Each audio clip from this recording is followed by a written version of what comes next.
ಈಗ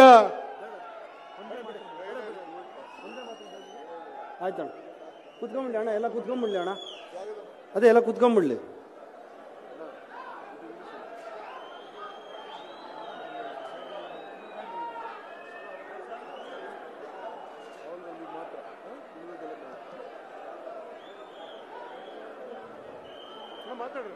बोलो भारत माता के, बोलो कांग्रेस पार्टी के, बोलो कांग्रेस पार्टी के. ಕರ್ನಾಟಕದ ಜನಸಾಮಾನ್ಯರ ಧ್ವನಿಯಾದ ಕಾಂಗ್ರೆಸ್ ಪಕ್ಷದ ಪ್ರಜಾಧ್ವನಿ 2ರ ಕಾರ್ಯಕ್ರಮಕ್ಕೆ ಆಗಮಿಸಿರುವ ಕೋಲಾರ ಕ್ಷೇತ್ರದ ಎಲ್ಲ ನನ್ನ ಪ್ರೀತಿಯ ಅಕ್ಕ ತಂಗಿಯರೇ, ಅಣ್ಣ ತಮ್ಮಂದಿರೇ, ಸ್ನೇಹಿತರೇ, ಹಿರಿಯರೇ ಹಾಗೂ ಸಮಾಜದ ಎಲ್ಲ ವರ್ಗದ ಜನರೇ, ನಿಮಗೆಲ್ಲರಿಗೂ ಈ ಹೃದಯ ಸ್ಪರ್ಶಿ ಕಾರ್ಯಕ್ರಮಕ್ಕೆ ಸ್ವಾಗತವನ್ನು ಕೋರ್ತಾ ಇದ್ದೇನೆ. ಮೊದಲಿಗೆ ವೇದಿಕೆಯಲ್ಲಿರುವ ನಮ್ಮ ಹಿರಿಯ ನಾಯಕರು, ಎಐಸಿಸಿಯ ಅಧ್ಯಕ್ಷರು ಆದ ಶ್ರೀ ಮಲ್ಲಿಕಾರ್ಜುನ ಖರ್ಗೆ ಸಾಹೇಬ್ರವರನ್ನು ಕೋಲಾರನ ಕಾಂಗ್ರೆಸ್ ಪಕ್ಷದ ಪರವಾಗಿ ಹಾರ್ದಿಕ ಸ್ವಾಗತವನ್ನು ಕೋರ್ತಾ ಇದ್ದೇನೆ. ನಂಜೇಗೌಡಣ್ಣ, ನಂಜೇಗೌಡ್ರಿಲ್ರಿ, ಇವಾಗ ಹಾಕಿ ಹೋಗೋಣ. ಏನ್ ಬುದ್ಧಿ ಆಯ್ತೋ ಇಲ್ಲ ನೀನು?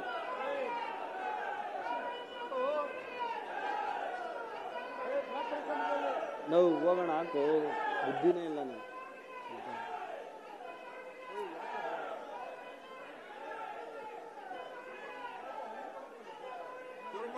Dear Rahul Gandhi ji sir, I heartily welcome to you to Malur, part of Kolar Lok Sabha constituency, land of skills, milk and gold and intellectual people. Rahul Gandhi ಸಾಹೇಬರಿಗೆ ನಾನು ಸ್ವಾಗತವನ್ನು ಕೋರ್ತಾ ಇದ್ದೇನೆ.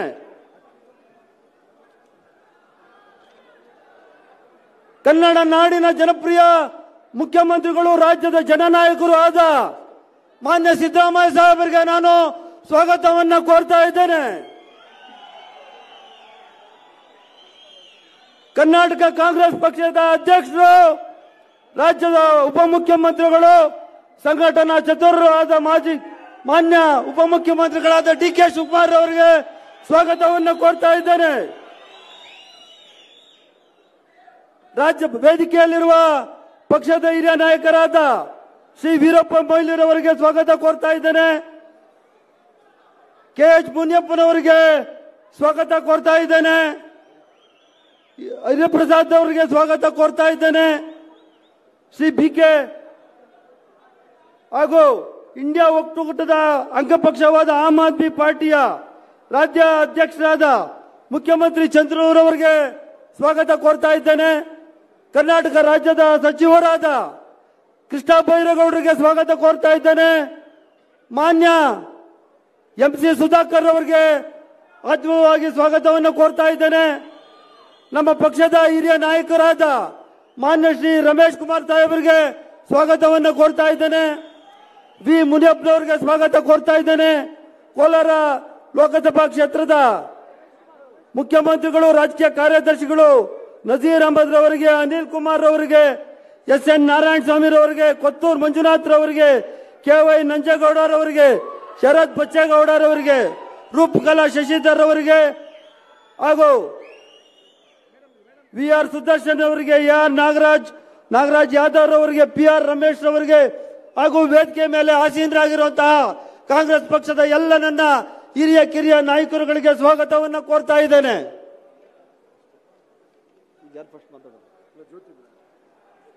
ಈಗ ಮಾನ್ಯ ಎಐಸಿಸಿ ಅಧ್ಯಕ್ಷರು ಮತ್ತು ಎಲ್ಲ ಹಿರಿಯ ನಾಯಕರು ಜ್ಯೋತಿ ಬೆಳಗೋದ್ರ ಮೂಲಕ ಕಾರ್ಯಕ್ರಮವನ್ನು ಉದ್ಘಾಟನೆ ಮಾಡಬೇಕು ಅಂತೇಳಿ ಅವರಲ್ಲಿ ಸವಿನಯವಾಗಿ ಪ್ರಾರ್ಥನೆ.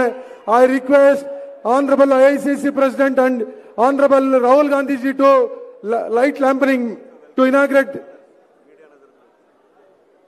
ಮತ್ತು ಈ ಸಭೆಯಲ್ಲಿ ಭಾಗವಹಿಸಿರ್ತಕ್ಕಂಥ ಎಲ್ಲ ಮಾಧ್ಯಮದ ಸ್ನೇಹಿತರಿಗೂ ಕೂಡ ಈ ಸಂದರ್ಭದಲ್ಲಿ ಕಾಂಗ್ರೆಸ್ ಪಕ್ಷದ ಪರವಾಗಿ ಹೃದಯಪೂರ್ವಕವಾದಂತಹ ಸ್ವಾಗತವನ್ನು ಕೋರ್ತಾ ಇದ್ದೇವೆ.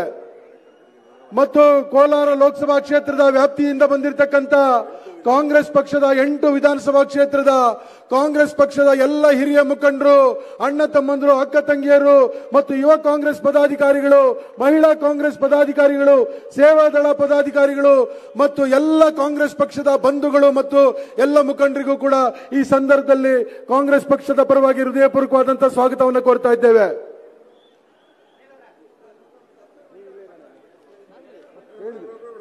ಈಗ ಕೆಪಿಸಿಸಿ ಅಧ್ಯಕ್ಷ ಅಂತ ಮಾನ್ಯ ಡಿ.ಕೆ. ಶಿವಕುಮಾರ್ ಸಾಹೇಬ್ ಸಭೆಯನ್ನು ಉದ್ದೇಶಿಸಿ ಮಾತಾಡ್ತಾರೆ. ಇಲ್ಲ ನಾನಿಲ್ಲಿ ಆಮೇಲೆ ಮಾತಾಡ್ತೀನಿ. ಎಲ್ಲ ಹೇಳಿದೆ. ಬೋಲೋ ಭಾರತ್ ಮಾತಾ ಕಿ, ಕಾಂಗ್ರೆಸ್ ಪಾರ್ಟಿ ಕಿ. ಮೊದಲಿಗೆ ಈ ಸಮಾರಂಭವನ್ನು ಉದ್ಘಾಟನೆ ಮಾಡ್ತಂತ ನಮ್ಮ ಎಐಸಿಸಿ ಅಧ್ಯಕ್ಷರು, ವಿರೋಧ ಪಕ್ಷದ ನಾಯಕರು, ನಮ್ಮದೇ ರಾಜ್ಯವರಂತ ನಮ್ಮ ನಾಯಕರಾದಂತ ಶ್ರೀ ಮಲ್ಲಿಕಾರ್ಜುನ್ ಖರ್ಗೆ ಸಾಹೇಬರು ಪ್ರಾರಂಭಿಕವಾಗಿ ಉದ್ಘಾಟನಾ ಭಾಷಣವನ್ನ ಮಾಡ್ತಾರೆ. ಸರ್, ಮಲ್ಲಿಕಾರ್ಜುನ್ ಖರ್ಗೆ ಸಾಹೇಬ್, ಸರ್ ತಾವೇ ಬನ್ನಿ.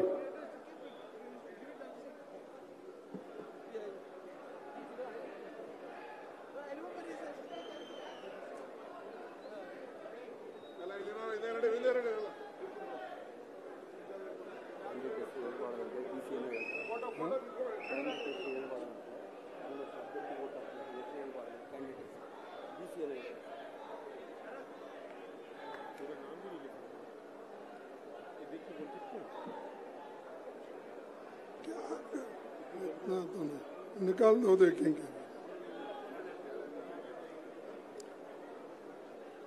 ಇಂದಿನ ಚುನಾವಣೆ ಸಭೆಯಲ್ಲಿ ಉಪಸ್ಥಿತರಿದ್ದಂಥ ನಮ್ಮೆಲ್ಲರ ಅಚ್ಚುಮೆಚ್ಚಿನ ಯುವ ನಾಯಕರಾದ ಶ್ರೀ ರಾಹುಲ್ ಗಾಂಧೀಜಿ ಅವರೇ, ಮುಖ್ಯಮಂತ್ರಿಗಳಾದ ಶ್ರೀ ಸಿದ್ದರಾಮಯ್ಯಜಿ ಅವರೇ,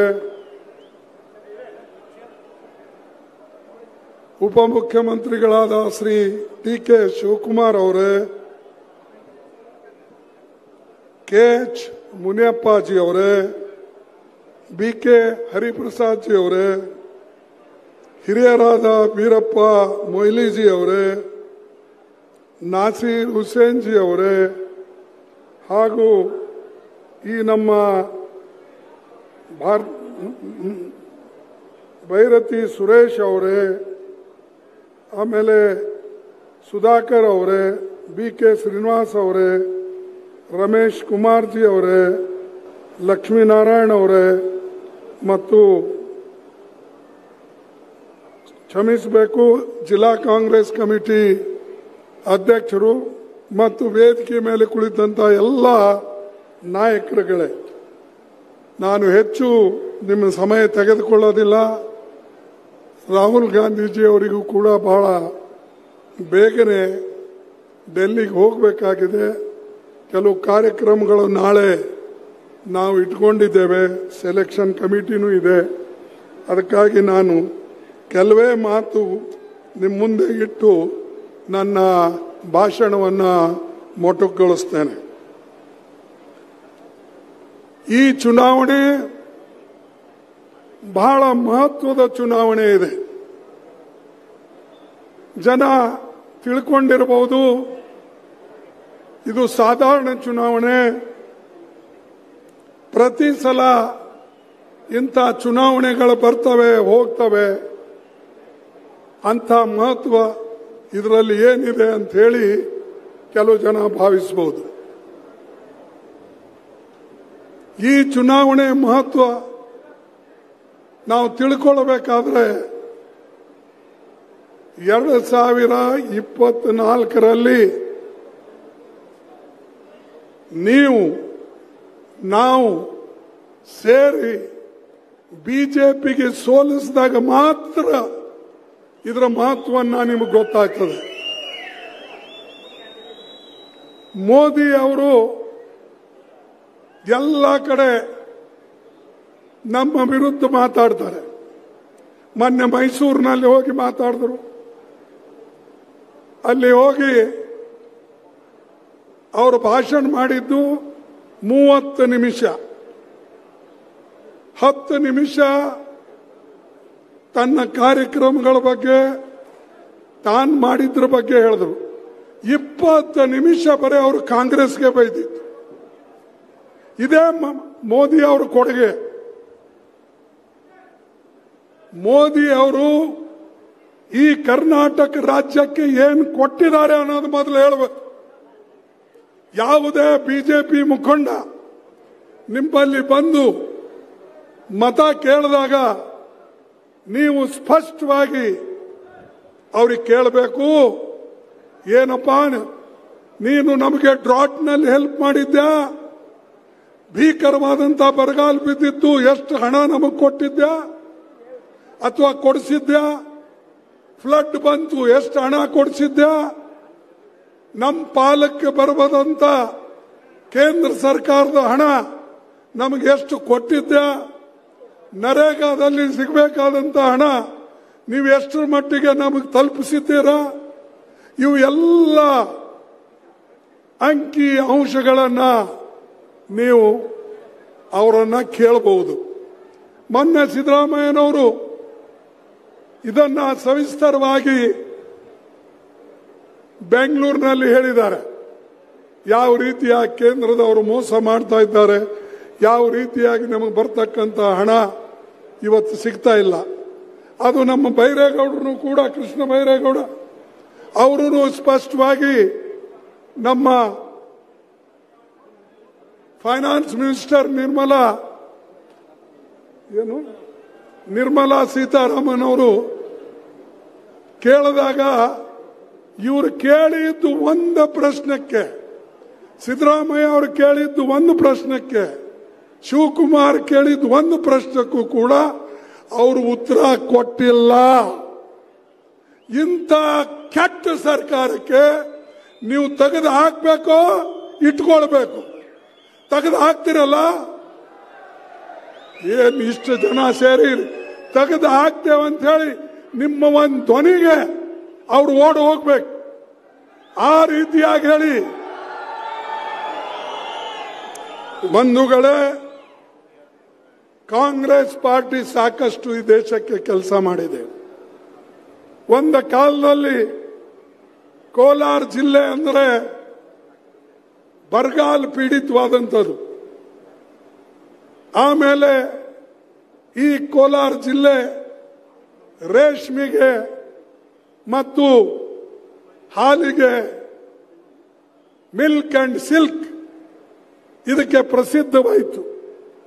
ಈಗಂತೂ ನಮ್ಮೆಲ್ಲ ಕೋಲಾರ MLA ಅವರ ಪ್ರಯತ್ನದಿಂದ, ಕಾಂಗ್ರೆಸ್ ಪಕ್ಷದ ಸರ್ಕಾರದ ಸಹಕಾರ ಬೆಂಬಲದಿಂದ ನಿಮಗೆ ಇವತ್ತು ಸಾಕಷ್ಟು ನೀರು ಕೆರೆ ತುಂಬಲಕ್ಕೆ ಇವತ್ತು ಕೊಡ್ತಾ ಇದ್ದಾರೆ. ಈ ಕೆಲಸ ಬಿಜೆಪಿದವರು ಮಾಡಿದ್ದಾರ ಅಥವಾ ಮೋದಿ ಅವರು ಏನಾದರೂ ಸಹಾಯ ಮಾಡಿದಾರ? ಮೋದಿ ಅವರು ಯಾವಾಗಲೂ ಸುಳ್ಳು ಹೇಳ್ತಾರೆ. ಸುಳ್ಳು ಹೇಳೋದೇ ಅವ್ರ ಕಸುಬು. ಮತ್ ಪದೇ ಪದೇ ನಮಗೆ ಬೀಳ್ತಾರೆ. ಈಗ ಗ್ಯಾರಂಟಿಗೆ ಬೆನ್ನು ಹತ್ತಿದ್ದಾರೆ. ಮೋದಿ ಗ್ಯಾರಂಟಿ, ಮೋದಿ ಹೈ ತೋ ಮುಮ್ಕಿನ್ ಹೈ, ಇವೆಲ್ಲ ಹೇಳ್ತಾರೆ. ಅದೇ ಗ್ಯಾರಂಟಿ ಅನ್ನೋ ಶಬ್ದನೇ ನಮ್ಮಿಂದ ಕಳ್ತನ ಆಗೋಗಿದೆ. ಮೋದಿ ಅವರು ಕದ್ದಿದ್ದಾರೆ, ಅವ್ರ ಬಳಿ ಗ್ಯಾರಂಟಿ ಅಂತ ಇರಲೇ ಇಲ್ಲ. ಈ ಗ್ಯಾರಂಟಿ ಗ್ಯಾರಂಟಿ ಅಂತಾರೆ. ಅರೆ 2014ರಲ್ಲಿ 15ರಲ್ಲಿ ಅವ್ರು ಏನ್ ಹೇಳಿದ್ರು? ಈ ದೇಶದಲ್ಲಿರ್ತಕ್ಕಂಥ ಎಲ್ಲ ಯುವಕರಿಗೆ ನಾನು ಎಂಪ್ಲಾಯ್ಮೆಂಟ್ ಕೊಡ್ತೇನೆ, ನೌಕರಿ ಕೊಡ್ತೇನೆ, ಪ್ರತಿ ವರ್ಷ 2,000 ನೌಕರಿ ಕೊಡ್ತೇನೆ ಅಂತ ಹೇಳಿದ್ರು. 2 ಕೋಟಿ ನೌಕರಿ ಕೊಡ್ತೀನಿ ಅಂತ ಹೇಳಿದ್ರು. 10 ವರ್ಷದಲ್ಲಿ 20 ಕೋಟಿ ನೌಕರಿಗಳು ಕೊಡಬೇಕಾಗಿತ್ತು. 20 ಕೋಟಿ ನೌಕರಿಗಳು ಕೊಟ್ಟಿದಾರ? ಕೊಟ್ಟಿಲ್ಲ. ಈ ಗ್ಯಾರಂಟಿ ಅದು. ನೌಕರಿ ಕೊಡದೇ ಇರೋದೇ ಗ್ಯಾರಂಟಿ, ಮೋದಿ ಗ್ಯಾರಂಟಿ. 15 ಲಕ್ಷ ರೂಪಾಯಿ ಬ್ಲ್ಯಾಕ್ ಮನಿನ ಹೊರಗಿನ ತಂದು ನಿಮ್ಮೆಲ್ಲರಿಗೆ ಕೊಡ್ತೀನಿ ಅಂತ ಹೇಳಿದ್ರು. ಕೊಟ್ರ? ಕೊಡ್ಲಿಲ್ಲ. ಏನು ಮೋದಿ ಅವರು ಸುಳ್ಳು ಹೇಳ್ತಾರೋ ಅಥವಾ ನೀವು ತೆಗೆದುಕೊಂಡು ಸುಳ್ಳು ಹೇಳ್ತಾ ಇದ್ದೀರಿ? ಮೋದಿ ಅವರು ಸುಳ್ಳು ಹೇಳ್ತಾ ಇದಾರಲ್ಲ, ಅದಕ್ಕೆ ನಾವೇನು ಸುಳ್ಳು ಹೇಳತಕ್ಕಂತ ಮೋದಿ ಅಂತ ಹೇಳ್ಬೇಕಾ? ಮತ್ತೇನು ಹೇಳ್ಬೇಕು? ರೈತರಿಗೆ ಅವ್ರ ಆಮದಾನಿ 2 ಪಟ್ಟು ಮಾಡ್ತೀನಿ ಅಂತ ಹೇಳಿದ್ರು, ಅದು ಮಾಡಲಿಲ್ಲ. ಈಗ ಹೇಳದಂತ ಗ್ಯಾರಂಟಿನೇ ಅವರು ಕೊಡಲಿಲ್ಲ. ಈಗ ಹೊಸ ಗ್ಯಾರಂಟಿ ಏನು ಕೊಡ್ತಾರೆ? ಕರ್ನಾಟಕ ಗ್ಯಾರಂಟಿ ಅಂತ ಹೇಳಿ ಘೋಷಣೆ ಮಾಡಿ ಎಲೆಕ್ಷನ್ನಲ್ಲಿ ಯಶಸ್ವಿ ಆದ್ಮೇಲೆ ಮೋದಿ ಗ್ಯಾರಂಟಿ ಅಂತ ಹೊಂಟಿದ್ದಾನೆ. ಅದೇ ರೀತಿಯಾಗಿ ನಮ್ಮ ತೆಲಂಗಾಣ, ಹಿಮಾಚಲ್ ಪ್ರದೇಶ್, ಇಲ್ಲೆಲ್ಲ ನಮ್ಮ ಗ್ಯಾರಂಟಿಗಳು ಯಶಸ್ವಿ ಆದ್ಮೇಲೆ ಇವತ್ತು ಮೋದಿ ಎಲ್ಲ ಕಡೆ ಗ್ಯಾರಂಟಿ ಅಂತ ಹೇಳಿ ಅಡ್ಡಾಡ್ತಾ ಇದ್ದಾನೆ. ಮೋದಿ ಇವತ್ತು ಗಲ್ಲಿಯಿಂದ ದಿಲ್ಲಿವರೆಗೆ ಈ ಗ್ಯಾರಂಟಿಗಳು ಹಿಡ್ಕೊಂಡಿದ್ದಾನೆ. ಈ ದಿವಸ ಯಾಕೆ ಹೇಳಲಿಲ್ಲ? ಅದಕ್ಕಾಗಿ ಮೋದಿ ಸುಳ್ಳಿನ ಸರ್ದಾರ. ನಾ ಯಾವಾಗ್ಲೂ ಹೇಳ್ತೀನಿ, ಸುಳ್ಳಿನ ಸರ್ದಾರ. ಮತ್ತ ಅನೇಕ ಜನ ನಮಗೆ ಹೇಳ್ತಾರೆ, ನೀವು ಮೋದಿ ಹೆಸರು ಯಾಕೆ ತೊಳ್ತೀರಿ? ಅವರಿಗೆ ವೈಯಕ್ತಿಕವಾಗಿ ಹೇಳ್ತೀವಿ. ನಾವೇನ್ ಮಾಡಬೇಕು? ಪ್ರತಿ ಒಂದು ಮಾತಿಗೆ ಮೋದಿ ತನ್ನ ಹೆಸರೇ ಹೇಳ್ಕೊಳ್ತಾನೆ. ಪ್ರತಿ ಒಂದು ಕಾರ್ಯಕ್ರಮಕ್ಕೆ ಇದು ಮೋದಿ ಗ್ಯಾರಂಟಿ, ಇದು ಮೋದಿ ಯೋಜನೆ, ಇದು ಮೋದಿ ಸ್ಕೀಮು. ಮತ್ ಮೋದಿ ಅಂತ ಅವ್ರು ಹೇಳಿಕೊಳ್ಳುವಾಗ ನಾವು ಯಾರಿಗೆ ಕ್ರಿಟಿಸೈಸ್ ಮಾಡಬೇಕು? ನೀವೇ ಹೇಳಿ. ಅವ್ರ ಪಾರ್ಟಿ ಹೆಸರು ಹೇಳೋದಿಲ್ಲ. ಈಗ ನಾವು ಹೇಳ್ತೇವೆ, ಕಾಂಗ್ರೆಸ್ ಪಾರ್ಟಿ ಕೆಲಸ ಮಾಡ್ತು, ಕಾಂಗ್ರೆಸ್ ಪಾರ್ಟಿ ನರೇಗಾ ಯೋಜನೆ ಮಾಡ್ತು, ಕಾಂಗ್ರೆಸ್ ಪಾರ್ಟಿ ಫುಡ್ ಸೆಕ್ಯೂರಿಟಿ ತಂತು, ಕಾಂಗ್ರೆಸ್ ಪಾರ್ಟಿ ಕಂಪಲ್ಸರಿ ಎಜುಕೇಶನ್ ತಂತು, ಕಾಂಗ್ರೆಸ್ ಪಾರ್ಟಿ RTA ಮಾಡ್ತು, Congress party rural health mission. ಇದು ನಾವು ಹೇಳ್ತೇವೆ. ಮೋದಿ ಏನ್ ಹೇಳ್ತಾನೆ?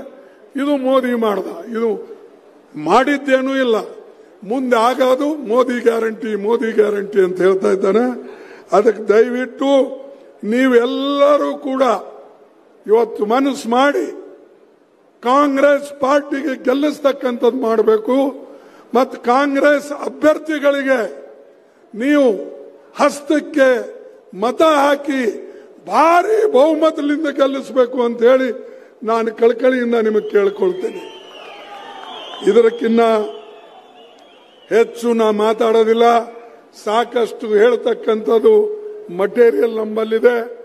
ಡೀಸೆಲ್ ಆಯ್ತು, ಪೆಟ್ರೋಲ್ ಆಯ್ತು, ಇವತ್ತು ದಾಲು, ಪ್ರತಿಯೊಂದು ಬೆಲೆ, ಪ್ರತಿಯೊಂದು ವಸ್ತುವಿನ ಬೆಲೆ, ಅವಶ್ಯ ವಸ್ತು ಬೆಲೆ ಗಗನಕ್ಕೆ ಏರ್ತಾ ಇದೆ. ಮೋದಿ ಆ ಕಡೆ ನೋಡ್ತಾ ಇಲ್ಲ. ಅನ್ಎಂಪ್ಲಾಯ್ಮೆಂಟ್ ಬೆಳೀತಾ ಇದೆ, ಆ ಕಡೆ ನೋಡ್ತಾ ಇಲ್ಲ.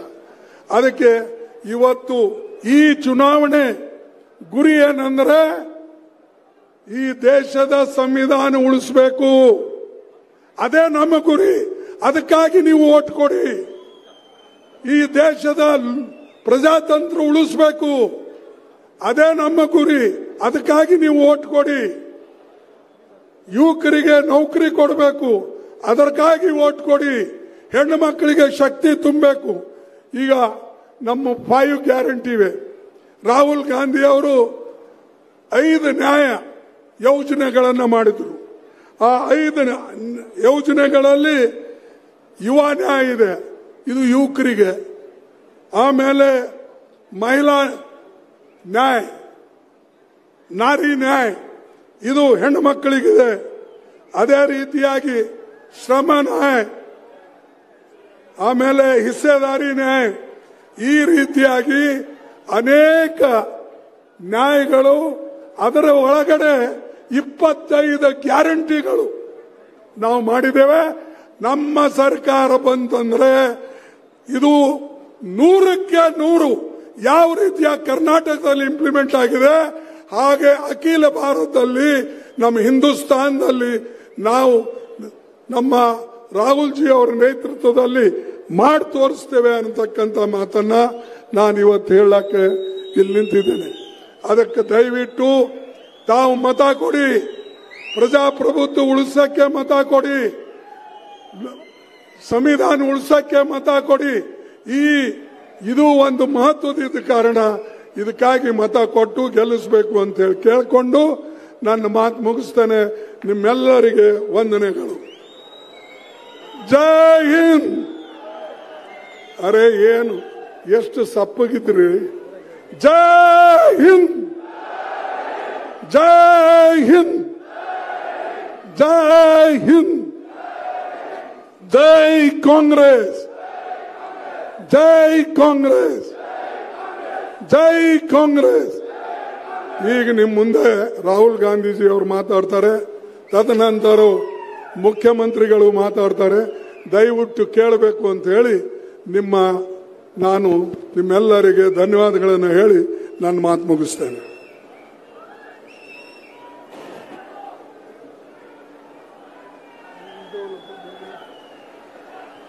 बोलो भारत माता की, कांग्रेस पार्टी की, सोनिया गांधी की, ರಾಹುಲ್ ಗಾಂಧಿ ಕಿ, ಮಲ್ಲಿಕಾರ್ಜುನ್ ಖರ್ಗೆ ಕಿ.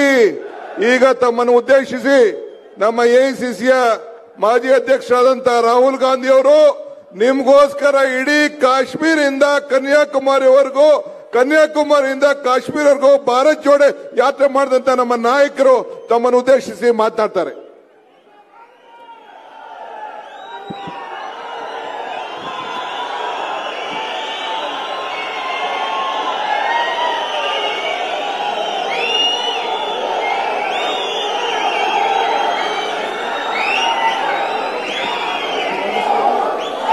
ಕರ್ನಾಟಕ ಜನರಿಗೆ ನಮಸ್ಕಾರ.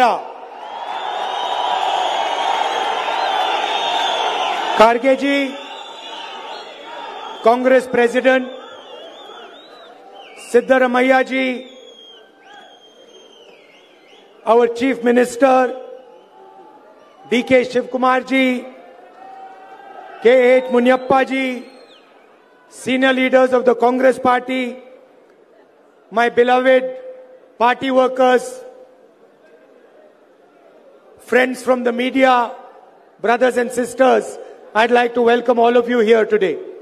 ವೇದಿಕೆ ಮೇಲೆ ಆಸೀನರಾಗಿರ್ತಕ್ಕಂಥ ಎಲ್ಲ ಗಣ್ಯಾತಿ ಗಣ್ಯರೇ, ಕೋಲಾರದ ಮೂಲೆ ಮೂಲೆಯಿಂದ ಬಂದಿರತಕ್ಕಂಥ ಕಾಂಗ್ರೆಸ್ ಪಕ್ಷದ ಕಟ್ಟಾಳುಗಳೇ, ಮಾಧ್ಯಮ ಬಂಧುಗಳೇ, ತಮ್ಮೆಲ್ಲರಿಗೂ ಕೂಡ ಈ ಕಾರ್ಯಕ್ರಮಕ್ಕೆ ಮನಸ್ಪೂರ್ವಕವಾದಂತ ಸ್ವಾಗತ ನಾನು ಕೋರ್ತಾ ಇದ್ದೇನೆ. I still remember when I was a little boy, I came here with my grandmother to the Kolar gold fields. ಇವತ್ತಿಗೂ ನನಗೆ ನೆನಪಿದೆ, ನಮ್ಮ ಅಜ್ಜಿ ಅವರಾದಂತ ಶ್ರೀಮತಿ ಇಂದಿರಾ ಗಾಂಧೀಜಿ ಅವರ ಜೊತೆ ಇದೇ ಕೋಲಾರದ ಚಿನ್ನದ ಗಣಿಗೆ ಬಂದು ಇಲ್ಲಿ ಓಡಾಡ್ದಂತದ್ದು ನನಗೆ ನೆನಪಿದೆ. And I remember going all the way down into the mine where it was very hot and meeting all the workers over there. ನನಗೆ ನೆನಪಿದೆ, ಗಣಿಯ ಸುರಂಗದ ಒಳಗಡೆ ಹೋಗಿ ಆ ಬಿಸಿಲಲ್ಲಿ ಅಲ್ಲಿರ್ತಕ್ಕಂಥ ಕಾರ್ಮಿಕರನ್ನ, ಅಲ್ಲಿ ಕೆಲಸ ಮಾಡ್ತಿರೋರ್ನ ನೋಡಿರ್ತಕ್ಕಂಥದ್ದು, ಮಾತಾಡಿರೋದು ನನಗೆ ನೆನಪಿದೆ. And I remember they had a gold brick over there that symbolized the wealth that Kolar gives to India. ಅಲ್ಲಿ ಕೆಳಗೋದಾಗ ಅಲ್ಲಿ ಚಿನ್ನದ ಒಂದು ಇಟ್ಕೆನ ನಾನು ನೋಡಿದೆ. ಆ ಇಟ್ಕೆ ನೋಡಿದಾಗ ನನಗೆ ಗೊತ್ತಾಯ್ತು, ಕೋಲಾರದಲ್ಲಿರ್ತಕ್ಕಂಥ ಸಂಪನ್ಮೂಲ ಬೆಲೆ ಆಸ್ತಿ ಆ ಕೋಲಾರದ ಗಣಿಯಲ್ಲಿದೆ ಅಂತ ಹೇಳಿ. You used to give it through gold and now you give it through hard work, agriculture. ಮೊದಲು ತಾವೆಲ್ಲರೂ ಚಿನ್ನನ ತೆಗೆದು ಪರಿಶ್ರಮ ಮಾಡ್ತಾ ಇದ್ರಿ. ಇವತ್ತು ನೀವು ಕಾರ್ಮಿಕರಾಗಿ, ರೈತರಾಗಿ ದುಡಿಮೆ ಮಾಡಿ ಗೌರವ ತರ್ತಾ ಇದ್ದೀರಾ. I learned a lot about politics from my grandmother. ನಾನು ರಾಜಕಾರಣದ ಬಗ್ಗೆ ಕಲ್ತಿರೋದು ಗುರುಗಳು ಯಾರಾದ್ರೂ ಇದ್ರೆ ಅದ್ ನಮ್ಮ ಅಜ್ಜಿಯವರಾದಂತ ಇಂದಿರಾ ಗಾಂಧೀಜಿ ಅವರಂತ ಹೇಳಿ ನಾನು ಹೆಮ್ಮೆಯಿಂದ ಹೇಳ್ತೀನಿ. And I did not even understand when I was small that she was teaching me many things about politics. ನಾನು ಸಣ್ಣ ಹುಡುಗನಾಗಿದ್ದಾಗ ನನಗೆ ಆ ಕ್ಷಣದಲ್ಲಿ ತಿಳುವಳಿಕೆ ಆಗಿಲ್ಲ.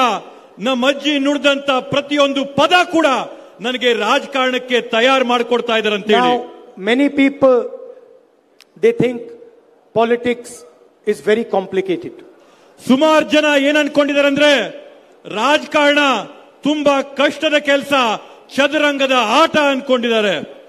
They think you have to make all sorts of calculations, you have to plan, you have to think about many different things. ಜನ ಏನ್ ಅನ್ಕೊಂಡಿದ್ದಾರೆ ಅಂದ್ರೆ ರಾಜಕಾರಣ ಮಾಡ್ಬೇಕಂತಂದ್ರೆ ಸಾಕಷ್ಟು ಲೆಕ್ಕಾಚಾರಗಳನ್ನ ಹಾಕ್ಬೇಕು, ಸಾಕಷ್ಟು ಪ್ಲಾನ್ಗಳನ್ನ ಹಾಕ್ಬೇಕು, ಬೇರೆ ಬೇರೆ ರೀತಿಯಲ್ಲಿ ಆಲೋಚನೆ ಮಾಡಬೇಕು ಅಂತದ್ದನ್ನು ಅನ್ಕೊಂಡಿದ್ದಾರೆ. But this was not Indira Gandhiji's way of doing politics. ಆದ್ರೆ ಇದು ನಮ್ಮ ಅಜ್ಜಿಯವರಾದಂತ ಇಂದಿರಾ ಗಾಂಧೀಜಿಯವರು ಈ ರೀತಿಯಾದಂತ ರಾಜಕಾರಣನ ಮಾಡಲಿಲ್ಲ. In all her lessons that she taught me, every single lesson, there was actually only one lesson. ಅವರು ನನಗೆ ಹೇಳಿಕೊಟ್ಟಂತ ಎಲ್ಲಾ ಪಾಠಗಳಲ್ಲಿ ಅವರು ನನಗೆ ಮಾತಾಡಿದಾಗ ಎಲ್ಲ ಕೂಡ ಪ್ರಮುಖವಾಗಿ ಒಂದು ಅಂಶನ ನನಗೆ ಹೇಳಿದ್ರು. And with that one lesson, you can understand everything you want to understand about politics. ಆ ಒಂದು ಪಾಠದಿಂದ, ಆ ಒಂದು ಮಾತಿಂದ ರಾಜಕಾರಣದ ಬಗ್ಗೆ ಪೂರ್ತಿ ನಾವು ಅರ್ಥ ಮಾಡ್ಕೋಬಹುದು. She said once to me, Rahul, the leader only has one job.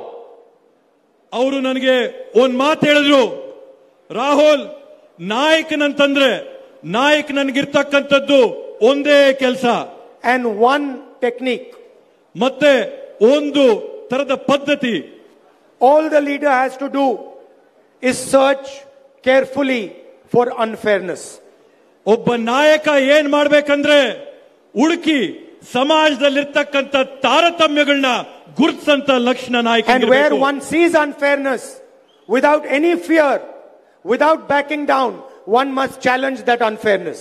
ಒಬ್ಬ ನಾಯಕನಿಗೆ ಸಮಾಜದಲ್ಲಿ ತಾರತಮ್ಯ ಕಾಣಿಸಿದಾಗ ಹೆಜ್ಜೆ ಹಿಂದೆ ಹಿಡಿದೆ, ಎದೆ ಗುಂದದೆ ಆ ಒಂದು ತಾರತಮ್ಯನ ನಿರ್ಮೂಲ ಮಾಡೋ ಕೆಲಸನ ನಾಯಕರು ಮಾಡಬೇಕಾಗ್ತದೆ. In every single lesson she ever taught me, this was the crux.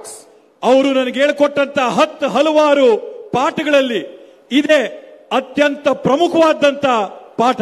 If you challenge unfairness, you will get hurt, you will get abused, you will get attacked. ನೀವು ಈ ತಾರತಮ್ಯಗಳನ್ನ ಪ್ರಶ್ನೆ ಮಾಡಿದಂತ ಸಂದರ್ಭದಲ್ಲಿ, ಸಮಾಜದಲ್ಲಿರ್ತಕ್ಕಂಥ ಒಡಕುಗಳನ್ನ ಪ್ರಶ್ನೆ ಮಾಡಿದಾಗ ನಿಮ್ಮ ಮೇಲೆ ಹಲ್ಲೆ ಆಗುತ್ತೆ, ನಿಮ್ಮನ್ನ ಪ್ರಶ್ನೆ ಮಾಡ್ತಾರೆ, ನಿಮ್ಮನ್ನ ಹೀಯಾಳಿಸ್ತಾರೆ. The more abused you are getting, the more attacks that are coming on you, the better you are doing your job.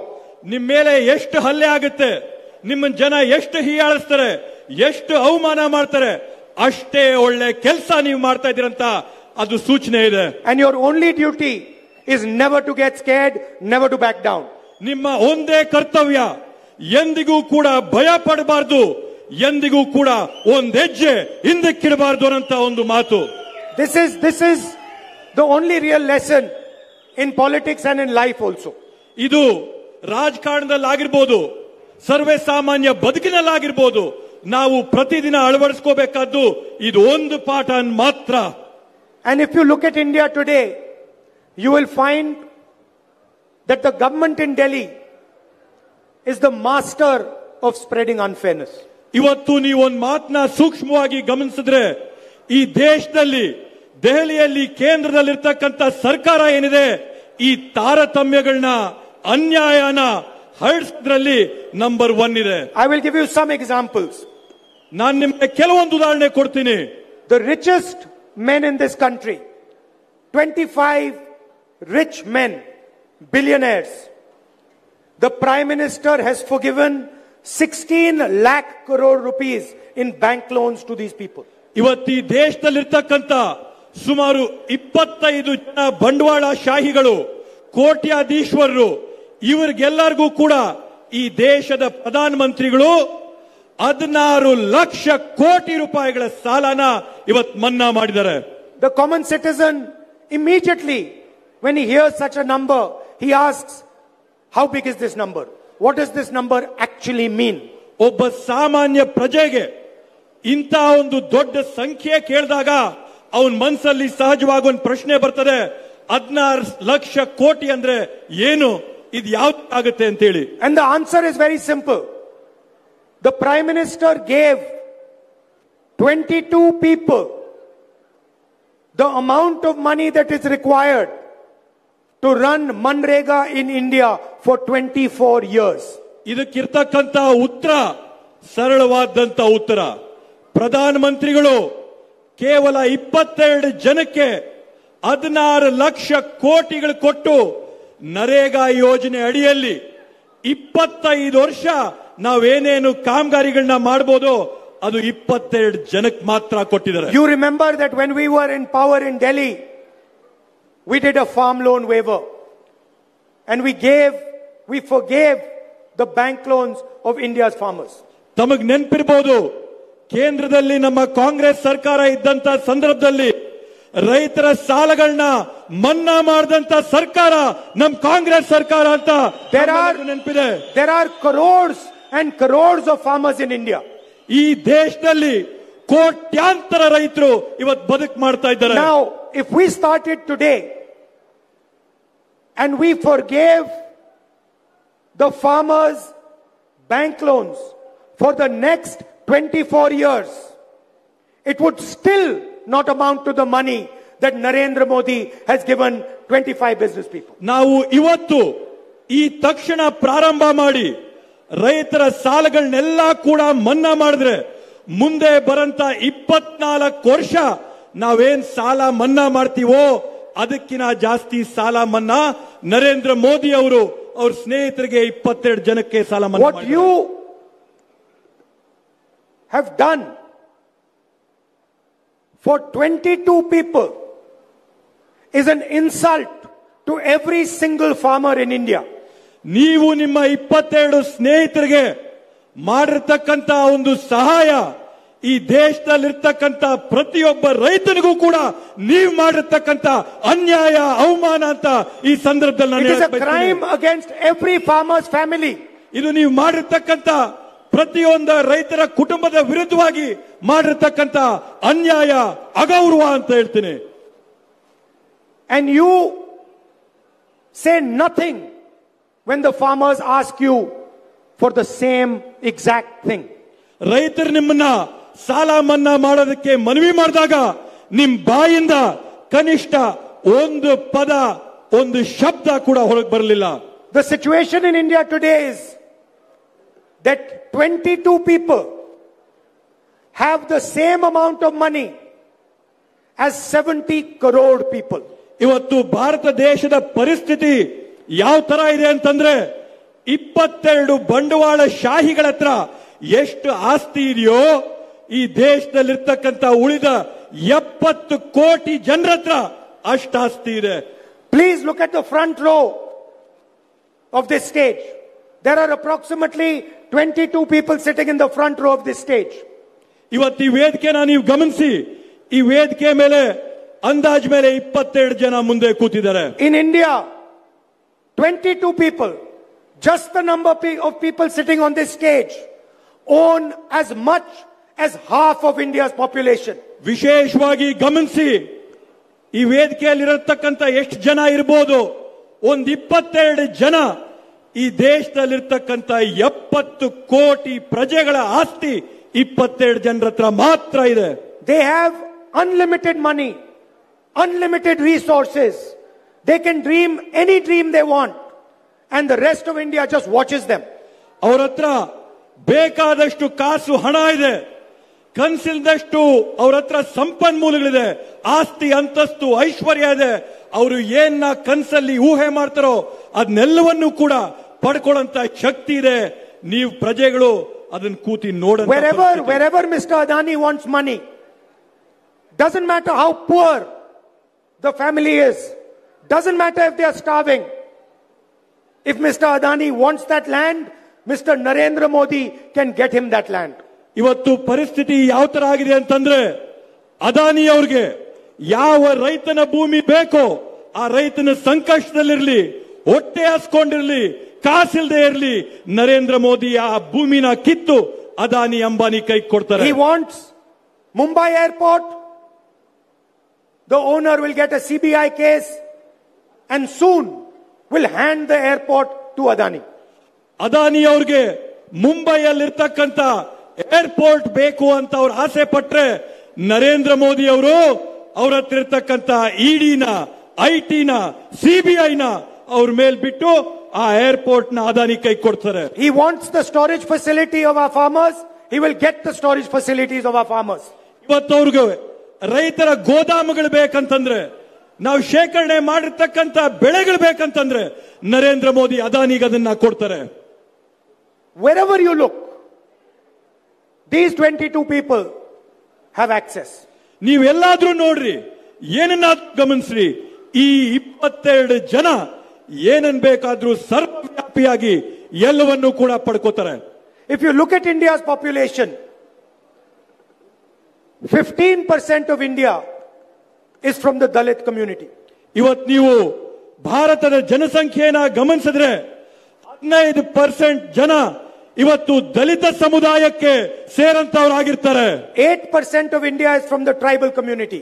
8% ಜನ ಪರಿಶಿಷ್ಟ ಪಂಗಡಗಳಿಗೆ ಸೇರಂತ ಸಮುದಾಯಕ್ಕೆ ಇದ್ದಾರೆ. Approximately 50% of India is from the backward community. ಈ ದೇಶಕ್ಕಂತ ಸುಮಾರು 50% ಜನ ಹಿಂದುಳಿದ ವರ್ಗಗಳಿಗೆ ಸೇರಿದಂತವರಾಗಿರ್ತಾರೆ. 15% of India is from the minorities. ಈ ದೇಶದಲ್ಲಿ 15% ಜನ ಅಲ್ಪಸಂಖ್ಯಾತರ ಸಮುದಾಯಕ್ಕೆ ಸೇರಂತವರಾಗಿರ್ತಾರೆ. And approximately 5% are poor general caste people. ಅಂದಾಜು ಮೇಲೆ ಇದ್ರ ಜೊತೆಗೆ ಒಂದು 5% ಜನ ಬಡತನದ ರೇಖೆಯ ಕೆಳಗಿರ್ತಕ್ಕಂಥವ್ರಿಗೆ ಸೇರ್ತಾರೆ. If you add these numbers, they come to more than 90% of our population. ನೀವು ಈ ಅಂಕಿಅಂಶಗಳನ್ನ, ಸಂಖ್ಯೆಗಳನ್ನ ಎಲ್ಲ ಕೂಡ ಕೂಡಿದ್ರೆ ಸುಮಾರು 90% ವರ್ಗೂನು ನಮ್ಮ ದೇಶದ ಒಂದು ಜನಸಂಖ್ಯೆ ಬರುತ್ತೆ. But if you look at all of India's institutions, ಆದ್ರೆ ನೀವು ದೇಶದ ಎಲ್ಲ ಸಂಸ್ಥೆಗಳನ್ನ ಗಮನಿಸಿದ್ರೆ, if you look at all our institutions, you will not find any trace of these communities. ಆದ್ರೆ ನೀವು ಈ ದೇಶದ ಎಲ್ಲ ಸಂಸ್ಥೆಗಳನ್ನ ನೋಡಿದ್ರೆ ಈ ಸಮುದಾಯಗಳ ಸುಳಿವು ಕೂಡ ನಿಮ್ಗೆಲ್ಲೂ ಸಿಗಲಿಲ್ಲ. There are thousands and thousands of anchors in India. Anchors, media anchors. ಈ ದೇಶದಲ್ಲಿ ಸಾವಿರಾರು ಸಂಖ್ಯೆಯಲ್ಲಿ ಮಾಧ್ಯಮದ ನಮ್ಮ ಮಿತ್ರರಿದ್ದಾರೆ. There are media companies, the largest media companies in the land. ಈ ದೇಶದಲ್ಲಿ ಮಾಧ್ಯಮ ಕಂಪನಿಗಳಿವೆ, ವಿಶಾಲವಾದಂತ ದೊಡ್ಡ ದೊಡ್ಡ ಮಾಧ್ಯಮಗಳಿದ್ದಾರೆ. I took out a list of owners of media companies and of the top anchors in India.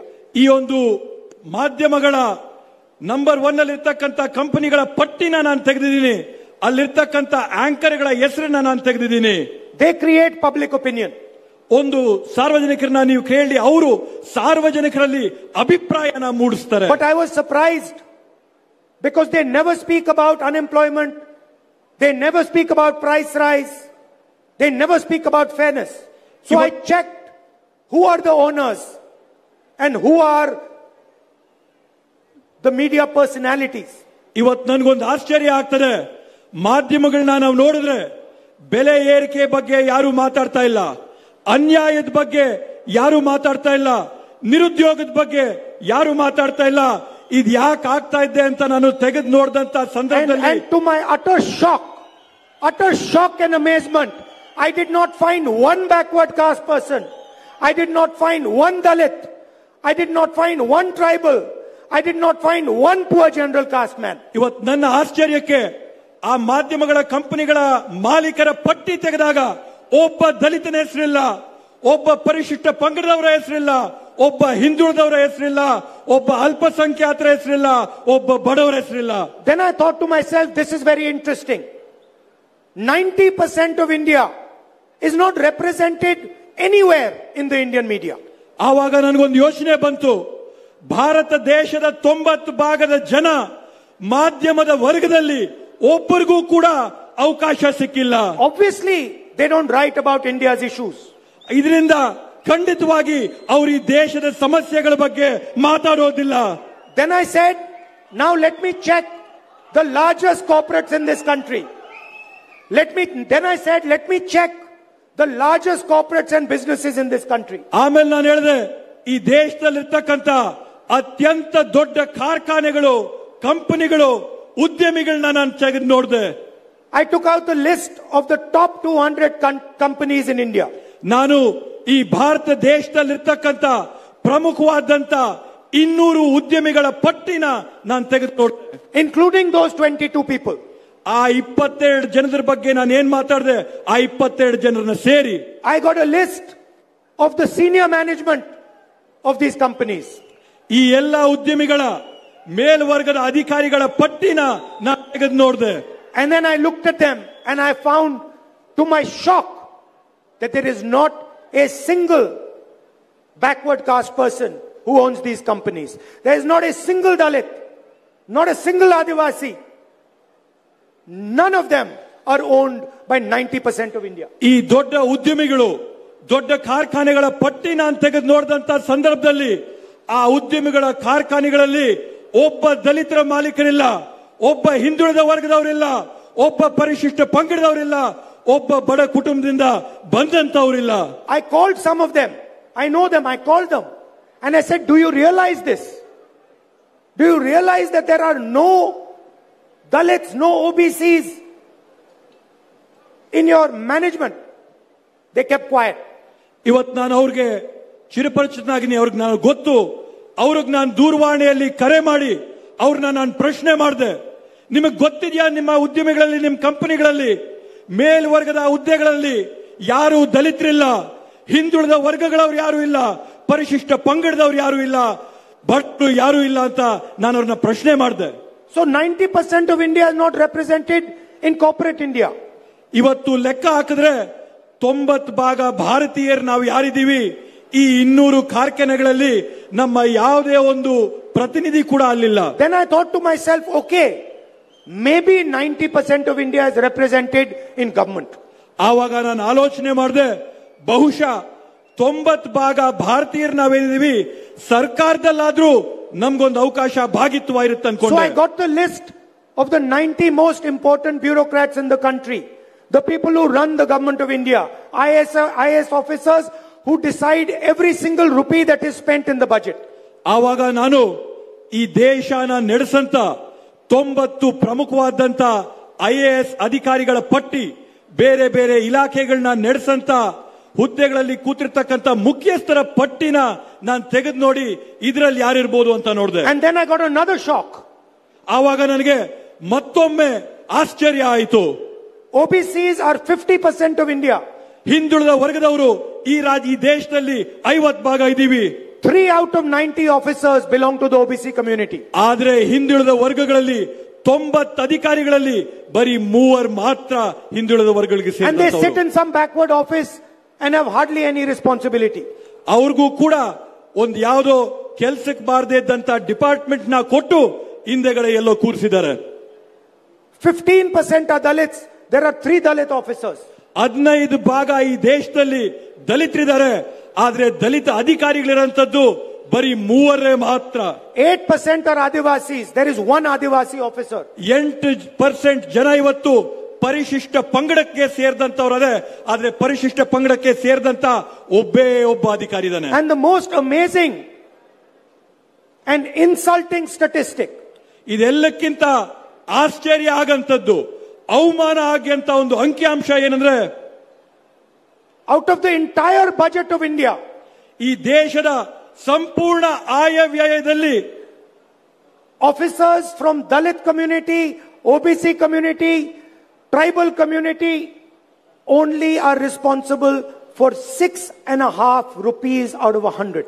ಲೆಕ್ಕ ಹಾಕೊಳ್ರಿ, ಈ ದೇಶದ ಆಯವ್ಯಯದಲ್ಲಿ 100 ರೂಪಾಯಲ್ಲಿ ದಲಿತರು, ಹಿಂದುಳಿದ ವರ್ಗದವರು, ಹಾಗೇನೆ ಪರಿಶಿಷ್ಟ ಪಂಗಡದ ಅಧಿಕಾರಿಗಳು 100 ರೂಪಾಯಲ್ಲಿ ಬರೀ 6.5 ರೂಪಾಯಿಗೆ ಮಾತ್ರ ಜವಾಬ್ದಾರಿ ಇರ್ತಕ್ಕಂಥದ್ದು. Imagine 90% of India has no say in how the budget is going to be distributed. ಇವತ್ತು ನೀವು ಲೆಕ್ಕ ಹಾಕೊಳ್ರಿ, 90% ಈ ದೇಶದ ಜನಕ್ಕೆ ಈ ದೇಶದ ಆಯವ್ಯಯಗಳ ಹಂಚಿಕೆ ಯಾವ ತರ ಆಗುತ್ತೆ ಅಂತ ಹೇಳಿ ಅದರಲ್ಲಿ ಅವರಿಗೆ ಮಾತಾಡಕ್ಕೂ ಕೂಡ And so then I started to ask myself, where are the OBCs? Where are the Dalits? Where are the Adivasis? Where are the poor general caste? Where are the minorities? Where do they work? ಆವಾಗ ನಾನ್ ಪ್ರಶ್ನೆ ಮಾಡಿದೆ, ಈ ದೇಶದಲ್ಲಿರ್ತಕ್ಕಂಥ ಹಿಂದುಳಿದ ವರ್ಗಗಳವರೆಲ್ಲವ್ರೆ, ದಲಿತರು ಎಲ್ಲವ್ರೆ, ಪರಿಶಿಷ್ಟ ಪಂಗಡದವರು ಎಲ್ಲವ್ರೆ, ಅಲ್ಪಸಂಖ್ಯಾತರು ಎಲ್ಲವ್ರೆ, ಈ ದೇಶದ ಬಡ ಕುಟುಂಬಗಳ ಜನರು ಎಲ್ಲವ್ರೆ ಅಂತ ನಾನು And the ಪ್ರಶ್ನೆ answer is ಮಾಡಿದೆ. very simple. They are farmers, they are laborers, and if they work in the government of India, they are contract laborers and can be thrown out any day that is chosen. ಈ 90% ಜನ ಇವತ್ತೇನಾಗಿದ್ದಾರೆ ಅಂದ್ರೆ ಕಾರ್ಮಿಕರಾಗವ್ರೆ, ರೈತರಾಗವ್ರೆ, ಸರ್ಕಾರದಲ್ಲಿ ಹೊರಗುತ್ತಿಗೆಯ ಆಧಾರದ ಮೇಲೆ ಇವತ್ತು ಬೇಕಂದ್ರೆ ನಾಳೆ ಹೊರಗಾಕಂತ ಸ್ಥಾನಗಳಲ್ಲಿ ಕೆಲಸ ಮಾಡ್ತಾವ್ರೆ. Is this the type of India that we want?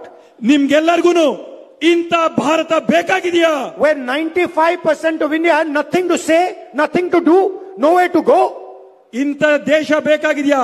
95% ಭಾರತೀಯರಿಗೆ ಒಂದು ಧ್ವನಿ ಇಲ್ಲ, ಎಲ್ಲೂ ಹೋಗಕ್ ಅವಕಾಶ ಇಲ್ಲ, ಅವರ ಪ್ರತಿಭೆಯನ್ನ ತೋರಿಸ್ಕೊಳ್ಳಕ್ ಸಾಧ್ಯ ಇಲ್ಲ. ಇಂಥ ಭಾರತ ಬೇಕಾ? When we forgive farmers, bank loans, they say we are spoiling farmers. ನೀವು ರೈತರ ಸಾಲ ಮನ್ನಾ ಮಾಡಿದಾಗ ಇವ್ರು ಏನ್ ಹೇಳ್ತಾರೆ, ನೀವು ರೈತರನ್ನ ಕೆಡಿಸ್ತಾ ಇದ್ದೀರಾ ಅಂತ. But when Mr. Narendra Modi forgives 25 years of Manrega money, then they are not spoiling the richest people in the land. ಆದ್ರೆ ಇವತ್ತು ನರೇಂದ್ರ ಮೋದಿ ಅವರು 25 ವರ್ಷಗಳಿಗಾಗಷ್ಟು ನರೇಗಾ ಹಣನ ಸಾಹುಕಾರ್ಗೆ ಸಾಲ ಮನ್ನಾ ಮಾಡಿದಾಗ ಯಾರು ಸಾಹುಕಾರನ ನೀವು ಕೆಡಿಸ್ತಾ ಇದ್ದೀರಾ ಅಂತ. I am not saying businessmen should not be supported. ನಾನು ಇವತ್ತು ಯಾರ್ಯಾರು ಕೆಲಸ ಮಾಡ್ತಾ ಇದ್ರೆ ಉದ್ಯಮಿಗಳಿದ್ದಾರೆ ಅವ್ರಿಗೆ ಬೆಂಬಲ ಕೊಡಬಾರ್ದು ಅಂತ ನಾನು ಅಂತ They create jobs and absolutely they should be supported. ಅವ್ರು ಇವತ್ತು ಉದ್ಯೋಗಗಳನ್ನ ಸೃಷ್ಟಿ ಮಾಡ್ತಾ ಇದ್ರೆ ಅವ್ರಿಗೆ ಖಂಡಿತವಾಗೂ ನಾವು ಬೆಂಬಲ ಕೊಡಬೇಕಾಗತ್ತೆ. But laborers, farmers, youngsters, they also build the nation. They also should be supported. ಆದ್ರೆ ಇವತ್ತು ಕಾರ್ಮಿಕರು, ರೈತರು, ಯುವಕರು ಇವರೆಲ್ಲರೂ ಕೂಡ ಈ ದೇಶನ ಕಟ್ಟಂತವರಿದ್ದಾರೆ, ಅವ್ರಿಗೂ ಕೂಡ ನಾವು ಬೆಂಬಲನ ಕೊಡಬೇಕಾಗುತ್ತೆ. And that is why I am very proud of what the government of Karnataka is doing. ಆದ್ರಿಂದ ನಾನು ಅತ್ಯಂತ ಹೆಮ್ಮೆಯಿಂದ ಕರ್ನಾಟಕ ರಾಜ್ಯ ಸರ್ಕಾರ ಮಾಡ್ತಾ ಇರ್ತಕ್ಕಂಥ ಕೆಲಸಗಳಿಗೆ ಶಭಾಷ್ ಅಂತೀನಿ. You will never hear it. You will never hear it in the media. ನೀವು ಈ ಮಾತುಗಳನ್ನ ಮಾಧ್ಯಮದಲ್ಲಿ ಯಾವತ್ತೂ ನೀವು In the ಕೇಳಿಸ್ಕೊಳ್ಳಿಲ್ಲ. media you can see Mr. Narendra Modi's face 24 hours. ನಿಮಗೆ ಮಾಧ್ಯಮಗಳಲ್ಲಿ ನರೇಂದ್ರ ಮೋದಿ ಅವರ ಮುಖನ 24 ಗಂಟೆ ತೋರಿಸ್ತಾ ಇರ್ತಾರೆ. You can see Bollywood stars, you can see cricketers, but you will never see a poor farmer. ಇವತ್ತು ನೀವು ಮಾಧ್ಯಮಗಳಲ್ಲಿ ಚಿತ್ರಗಳ ನಟಗಳನ್ನ ನೋಡ್ತೀರಾ, IPL ಅಲ್ಲಿ ಆಡಂತ ಕ್ರಿಕೆಟ್ ಅವ್ರನ್ನ ನೋಡ್ತೀರಾ, ಆದ್ರೆ ಬಡ ರೈತನ್ನ ನೀವೆಲ್ಲೂ ಕೂಡ ನೋಡಲ್ಲ. That is why when the government of Karnataka gives 2,000 rupees a month to over 1 crore women, it makes me feel really happy. ಆದ್ರಿಂದ ಇವತ್ತು ಕರ್ನಾಟಕ ರಾಜ್ಯ ಸರ್ಕಾರದಿಂದ ಮಹಿಳೆಯರಿಗೆ 1 ಕೋಟಿ ಮಹಿಳೆಯರಿಗೆ 2,000 ರೂಪಾಯಿ ಕೊಟ್ಟಾಗ ಅತ್ಯಂತ ಸಂತೋಷ ನನಗಾಗುತ್ತೆ. When we give 200 units of power to 1.6 crore households, we help the poorest people in our land. ನಾವು ಈ ರಾಜ್ಯದ 1,60,00,000 ಜನಕ್ಕೆ ಉಚಿತವಾಗಿ ವಿದ್ಯುತ್ ಕೊಟ್ಟಾಗ ಈ ರಾಜ್ಯದ ಜನಕ್ಕೆ ನಾವು ಸಹಾಯ ಮಾಡಿದಂಗೆ ಆಗುತ್ತೆ. When we give 10 kgs of rice to 1.18 crore families, we build this nation. ನಾವು ಈ ರಾಜ್ಯದ 1,18,00,000 ಕುಟುಂಬಗಳಿಗೆ ಉಚಿತವಾಗಿ 10 ಕೆಜಿ ಅಕ್ಕಿ ಕೊಟ್ಟಾಗ ಈ ದೇಶನ ಕಟ್ಟಂತ ಕೆಲಸ ನಮ್ಮ ಪಕ್ಷ ಮಾಡುತ್ತೆ. How can people who are hungry build the nation? ಈ ದೇಶನ ಹೊಟ್ಟೆ ಹಸಿವಿರ್ತಕ್ಕಂಥ ಜನ ಈ ದೇಶನ ಕಟ್ಟಕ್ ಸಾಧ್ಯನಾ? When we give free bus tickets to our sisters and mothers in Karnataka, when we give 3,000 rupees a month to our unemployed graduates, we are doing fairness. We are creating fairness in India. ಇವತ್ತು ನಾವು ನಮ್ಮ ತಾಯಂದ್ರಿಗೆ, ಅಕ್ಕ ತಂಗಿಯಂದ್ರಿಗೆ ಶಕ್ತಿ ಯೋಜನೆ ಅಡಿಯಲ್ಲಿ ಬಸ್ಗಳಲ್ಲಿ ಪ್ರಯಾಣ ಮಾಡಕ್ ಅವಕಾಶ ಮಾಡಿಕೊಟ್ಟಾಗ, ನಮ್ಮ ಯುವಕರಿಗೆ ಯುವ ನಿಧಿ ಅಡಿಯಲ್ಲಿ 3,000 ರೂಪಾಯಿ ಕೊಟ್ಟಾಗ ನಾವು ಸಮಾಜದಲ್ಲಿ ನ್ಯಾಯ ಕೊಡಂತ ಕೆಲಸನ ಇವತ್ತು ನಾವು ಮಾಡ್ತಾ ಇದೀವಿ. And that is why we are committed to 5 guarantees when we win the election in Delhi. ಆದ್ರಿಂದ ನಾವು ಈ ಬಾರಿ ಕೇಂದ್ರದಲ್ಲಿ ಕಾಂಗ್ರೆಸ್ ಸರ್ಕಾರ ಅಧಿಕಾರಕ್ಕೆ ಬಂದಾಗ ನಾವು ಕೇಂದ್ರದಿಂದ ನಿಮ್ಗೆ 5 ಗ್ಯಾರಂಟಿ ಕೊಡ್ತೀವಿ. Because we cannot allow the type of unfairness that is taking place in India. ಯಾಕಂತಂದ್ರೆ ಇವತ್ತು ಈ ದೇಶದಲ್ಲಿರ್ತಕ್ಕಂಥ ತಾರತಮ್ಯ ಅನ್ಯಾಯಗಳನ್ನ ನಾವು ಈ ದೇಶದಲ್ಲಿ ಇರಕ್ಕೆ ಬಿಡಕ್ಕೆ ಸಾಧ್ಯವಿಲ್ಲ. This is an insult to every single Indian mother and father. ಇದು ಈ ದೇಶದ ಪ್ರತಿಯೊಬ್ಬ ತಂದೆ ತಾಯಿಗೆ ಮಾಡಿದಂತ ಅವಮಾನ ಅಂತ ನಾವು who give their entire life for this country. ಈ ದೇಶಕ್ಕಾಗಿ ತಮ್ಮ ಜೀವನಗಳನ್ನ ಪ್ರಾಣಗಳನ್ನ ತ್ಯಾಗ ಮಾಡಿದಂತವ್ರಿಗಾಗಿ. So for farmers we are going to give them a guaranteed legal minimum support price for their product.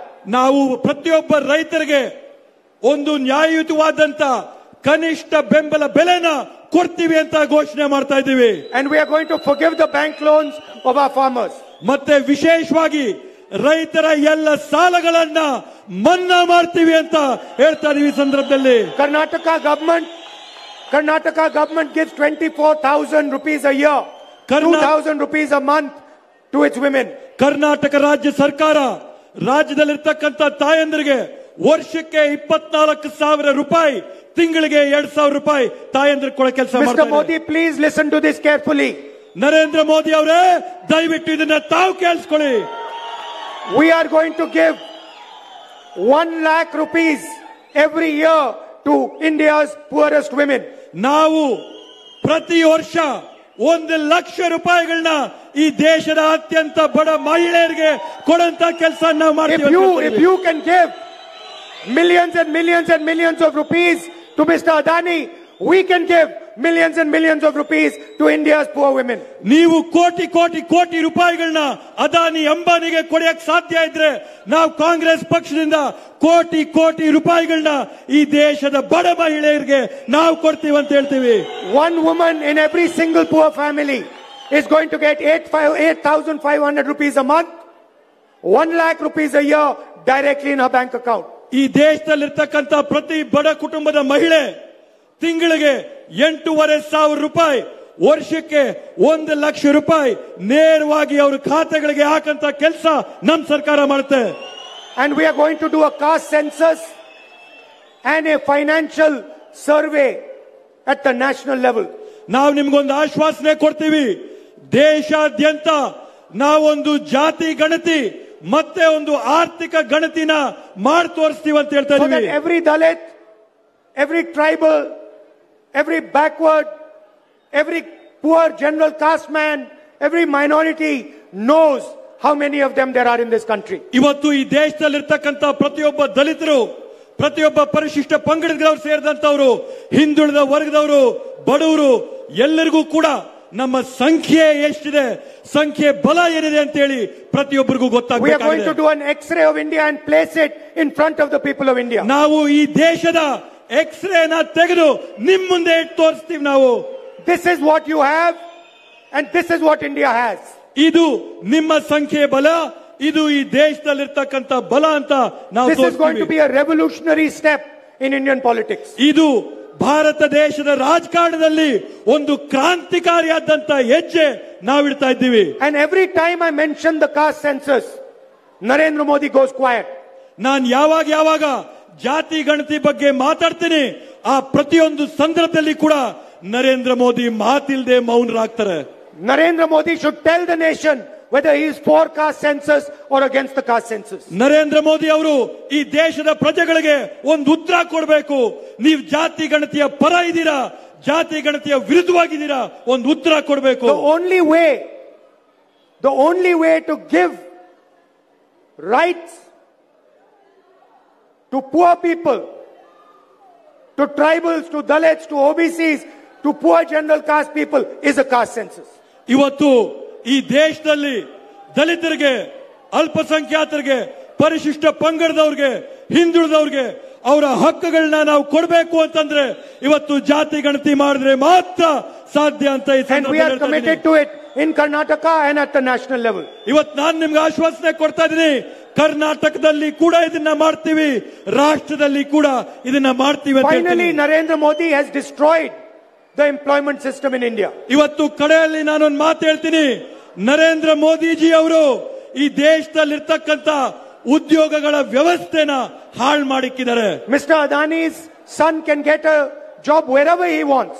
Adani ಅವರ ಮಗ ಅವ್ರಿಗೆ ಎಲ್ಲಿ ಬೇಕೋ allavaru udyoga padkolanta avakasha and ide. our unemployed youngsters have no opportunities available. ಆದ್ರೆ ನಮ್ಮಲ್ಲಿರ್ತಕ್ಕಂತ ಬಡವರಿಗೆ ನಿರುದ್ಯೋಗಿಗಳಿಗೆ ಯಾವುದೇ ಒಂದು ಅವಕಾಶ ಇಲ್ಲ. So our most revolutionary scheme is called Pehli Naukri Pakki.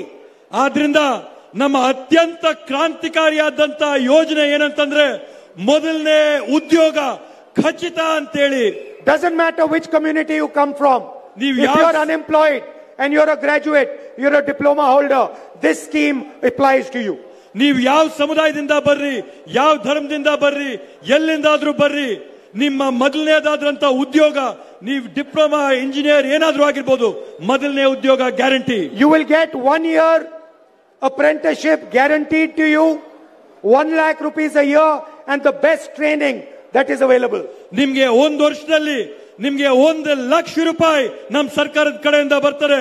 ಉಚಿತವಾಗಿ ನಿಮ್ಗೆ ಅಪ್ರೆಂಟಿಸ್ಶಿಪ್ ತರಬೇತಿ ಸಿಗುತ್ತೆ. ಅದರ ಜೊತೆಗೆ ಉತ್ತಮ ಗುಣಮಟ್ಟವಾದಂತ ಕೌಶಲ್ಯ ತರಬೇತಿ ನಿಮಗೆ ಸಿಗುತ್ತೆ. And India will get the best trained, most intelligent workforce in the world. ಮುಂದಿನ ದಿನಗಳಲ್ಲಿ ಭಾರತದಲ್ಲಿ ಅತ್ಯುತ್ತಮವಾದಂತ ಒಂದು ಕೆಲಸ ಮಾಡಂತ ಜನ ಕಾರ್ಮಿಕರಿಗೆ ಸಿಗುತ್ತೆ, ಅವ್ರಿಗೆ ಉದ್ಯೋಗ ಸಿಗುತ್ತೆ, ಅವ್ರಿಗೆ ತರಬೇತಿ ಕೌಶಲ್ಯ ಸಿಗುತ್ತೆ. This apprenticeship will be available in the private sector, in the public sector, in PSUs.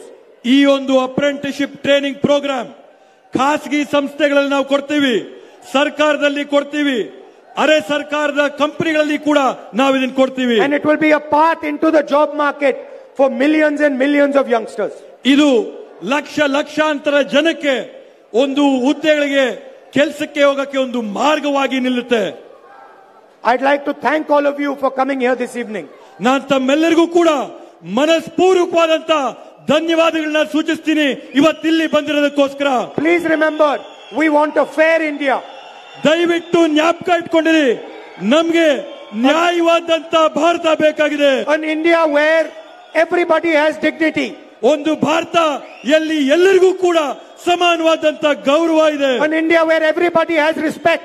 ಒಂದು ಭಾರತ ಎಲ್ಲಿ ಎಲ್ಲರನ್ನೂ ಕೂಡ ಗೌರವದಿಂದ ಪ್ರೀತಿಯಿಂದ ಕಾಣುತ್ತದೆ. Not an India where 25 people own everything. ನಮಗೆ 25 ಜನ ಎಲ್ಲ ಆಸ್ತಿನ ಇಟ್ಕೊಂಡ್ರಂತ ಭಾರತ ಬೇಡ. So vote taking that into account. ದಯವಿಟ್ಟು ಈ ಬಾರಿ ನೀವು ಮತ ಹಾಕಿದಾಗ ಇದನ್ನ ನೀವು ಗಮನದಲ್ಲಿಟ್ಕೊಳ್ಳಿ. Support our candidates. Thank you very much. ನಮ್ಮ ಅಭ್ಯರ್ಥಿಗೆ ದಯವಿಟ್ಟು ನೀವು ಬೆಂಬಲ ಕೊಡಿ. And to all the Congress workers, to all the Congress workers, ತಮ್ಮೆಲ್ಲ ಕಾಂಗ್ರೆಸ್ ಕಾರ್ಯಕರ್ತರಿಗೆ, you are our tigers and tigresses. ಪ್ರತಿಯೊಬ್ಬ ಕಾಂಗ್ರೆಸ್ ಕಾರ್ಯಕರ್ತ ಹುಲಿಗಳು, ನೀವೇ ಧೀರರು. Our ideology is in your blood. ನೀವು ಈ ದೇಶಕ್ಕೋಸ್ಕರ ತಮ್ಮ ರಕ್ತದಿಂದ show these BJP people what a Congress worker is. ಇವತ್ತು ಈ ಬಿಜೆಪಿ ಅವ್ರಿಗೆ ಕಾಂಗ್ರೆಸ್ ಕಾರ್ಯಕರ್ತ ಅಂದ್ರೆ ಏನಂತ ನೀವು ತೋರಿಸಿ. ನಮಸ್ಕಾರ. ನಮಸ್ಕಾರ. ರಾಹುಲ್ ಗಾಂಧಿ, ರಾಹುಲ್ ಗಾಂಧಿ, ರಾಹುಲ್ ಗಾಂಧಿ, ರಾಹುಲ್ ಗಾಂಧಿ, ರಾಹುಲ್ ಗಾಂಧಿ, ರಾಹುಲ್ ಗಾಂಧಿ, ರಾಹುಲ್ ಗಾಂಧಿ, ರಾಹುಲ್ ಗಾಂಧಿ, ರಾಹುಲ್ ಗಾಂಧಿ. DK ಶಿವಕುಮಾರ್ ಅವರು ಮುಖ್ಯಮಂತ್ರಿ ಅವರು ಮಾತಾಡುವವರೆಗೂ ಕೂಡ ದಯವಿಟ್ಟು ಯಾರು ಹೋಗಬಾರದು. ಅಲ್ಲ ಆಯ್ತು. ಬೋಲೋ ಭಾರತ್ ಮಾತಾ ಕಿ. ಈಗ ರಾಜ್ಯದ ಮುಖ್ಯಮಂತ್ರಿಗಳು ತಮ್ಮನ್ನು ಉದ್ದೇಶಿಸಿ ಮಾತಾಡ್ತಾರೆ. ಇರೋ DK ಆಮೇಲೆ ಈಗ ಗೌರವಾನ್ವಿತ ಮುಖ್ಯಮಂತ್ರಿಗಳು ತಮ್ಮನ್ನು ಉದ್ದೇಶಿಸಿ ಮಾತಾಡ್ತಾರೆ.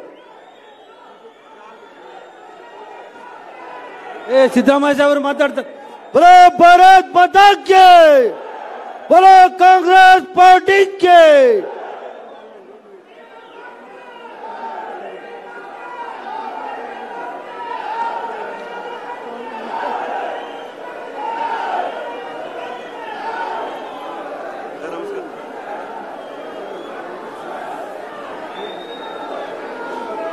ದಯಮಾಡಿ ಎಲ್ಲ ಕೂತ್ಕೊಳ್ಳಿ, ದಯಮಾಡಿ ಕೂತ್ಕೊಳ್ಳಿ.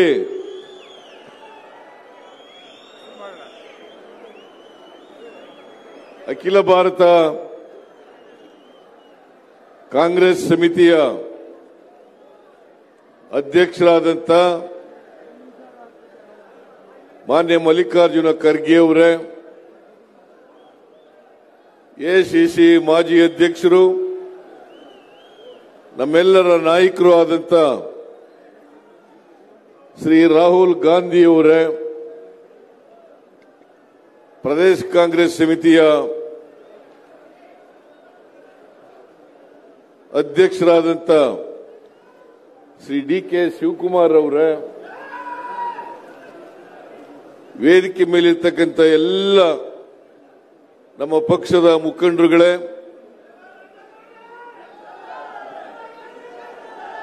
ಕೋಲಾರ ಜಿಲ್ಲೆಯ ಎಲ್ಲ ಶಾಸಕ ಮಿತ್ರರೇ, ಮಾಜಿ ಶಾಸಕರುಗಳೇ,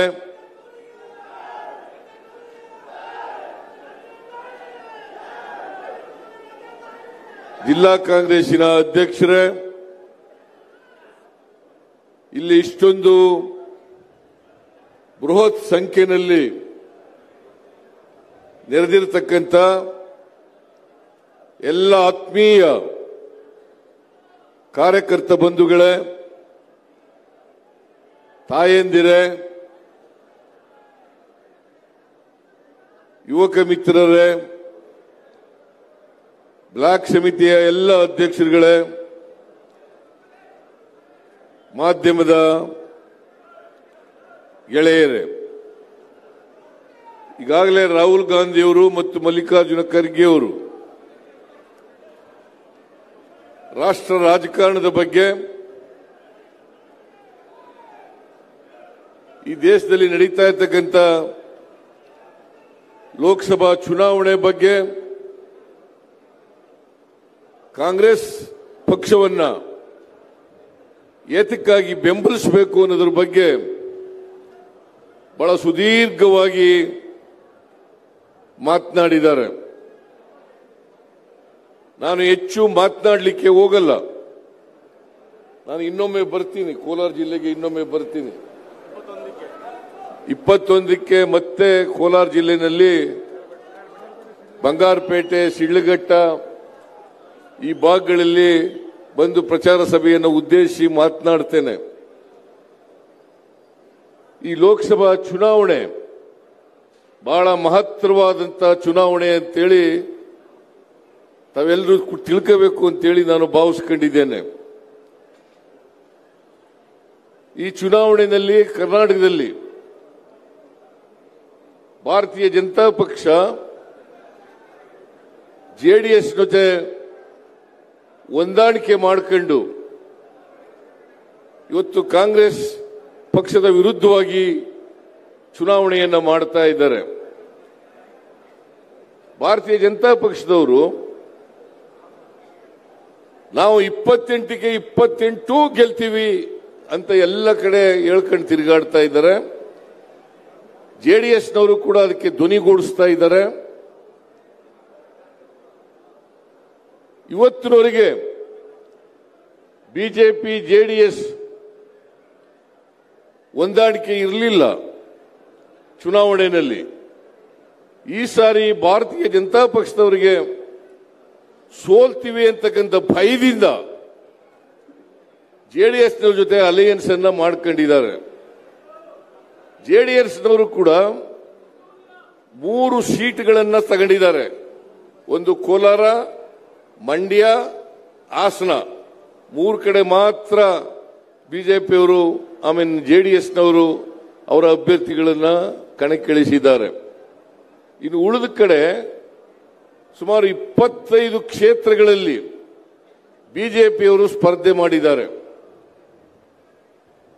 ನೀವು ಇಷ್ಟೊಂದು ಜನ ಕೋಲಾರದಲ್ಲಿ ಸೇರಿರೋದು ನೋಡಿದ್ರೆ ಕೋಲಾರದ ಜನ ಕಾಂಗ್ರೆಸ್ಸಿನ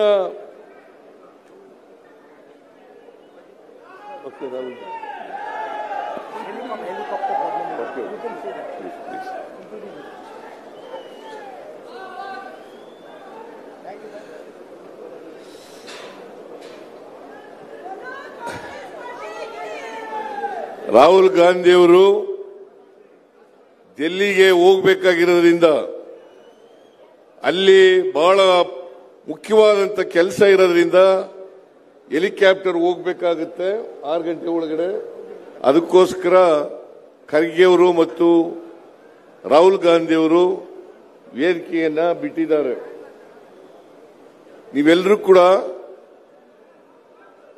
ಕಾಂಗ್ರೆಸ್ ಪಕ್ಷಕ್ಕೆ ಬೆಂಬಲವನ್ನ ವ್ಯಕ್ತ ಮಾಡಲಿಕ್ಕೆ, ಕಾಂಗ್ರೆಸ್ನ ಅಭ್ಯರ್ಥಿಗೆ ಆಶೀರ್ವಾದ ಮಾಡಲಿಕ್ಕೆ ಇಷ್ಟೊಂದು ದೊಡ್ಡ ಸಂಖ್ಯೆಯಲ್ಲಿ ಸೇರಿದ್ದೀರಿ ಅಂತಕ್ಕಂಥದನ್ನ ನಾನು ಅರ್ಥ ಮಾಡ್ಕೊಳ್ತೀನಿ.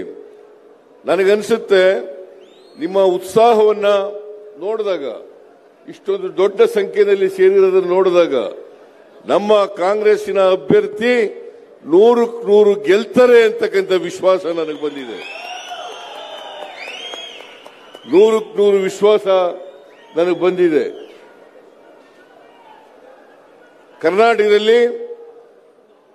ಕರ್ನಾಟಕದಲ್ಲಿ ಕಾಂಗ್ರೆಸ್ ಪಕ್ಷ ಸುಮಾರು 20 ಸ್ಥಾನಗಳನ್ನ ಈ ಚುನಾವಣೆಯಲ್ಲಿ ಗೆಲ್ತದೆ ಅಂತಕ್ಕಂಥ ಮಾತುಗಳನ್ನ ಹೇಳಲಿಕ್ಕೆ ಬಯಸ್ತಾ ಇದ್ದೇನೆ.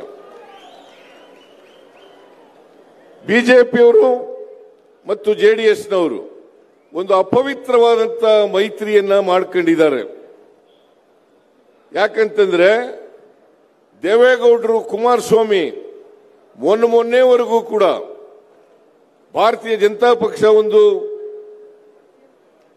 ಕಮ್ಯುನಲ್ ಪಾರ್ಟಿ, ದ್ವೇಷದ ರಾಜಕಾರಣ ಮಾಡ್ತಾರೆ ಅಂತೆಲ್ಲ ಹೇಳ್ತಾ ಇದ್ರು. 2019 ನಿಮ್ಗೆಲ್ಲ ಜ್ಞಾಪಕ ಇರಬೇಕು. ಮಾನ್ಯ ದೇವೇಗೌಡರು ಹೇಳಿದ್ರು, ನಾನು ಮುಂದಿನ ಜನ್ಮದಲ್ಲಿ ಹುಟ್ಟದಾದ್ರೆ ಮುಸ್ಲಿಂ ಆಗ್ಬಿಡ್ತೀನಿ. ಒಂದು ವೇಳೆ ನರೇಂದ್ರ ಮೋದಿಯವರು ಈ ದೇಶದಲ್ಲಿ ಮತ್ತೆ ಪ್ರಧಾನಮಂತ್ರಿ ಆದ್ರೆ, ಇದು 2019 ಚುನಾವಣೆಯಲ್ಲಿ ಹೇಳಿದಂತ ಮಾತು, ಒಂದು ವೇಳೆ ಆದ್ರೆ ನಾನು ಈ ದೇಶನೇ ಬಿಟ್ಟುಬಿಡ್ತೀನಿ ಅಂತ ಹೇಳಿದ್ರು. ಈ ದೇಶನೇ ಬಿಟ್ಟುಬಿಡ್ತೀನಿ ಅಂತ ಹೇಳಿದ್ರು. ಈಗ ನರೇಂದ್ರ ಮೋದಿಯವರ ಜೊತೆಯಲ್ಲಿ ಸೇರ್ಕೊಂಡು ಬಾಯ್ ಬಾಯ್ ಅಂತಕ್ಕಂಥ ಮಾತುಗಳನ್ನು ಹೇಳಲಿಕ್ಕೆ ಬಯಸಿದ್ದಾರೆ.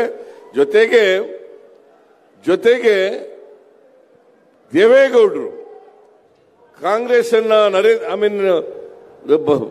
ನರೇಂದ್ರ ಮೋದಿ ಅವರನ್ನ ಬಹಳಷ್ಟು ಹೊಗಳಲಿಕ್ಕೆ ಪ್ರಾರಂಭ ಮಾಡಿದ್ದಾರೆ.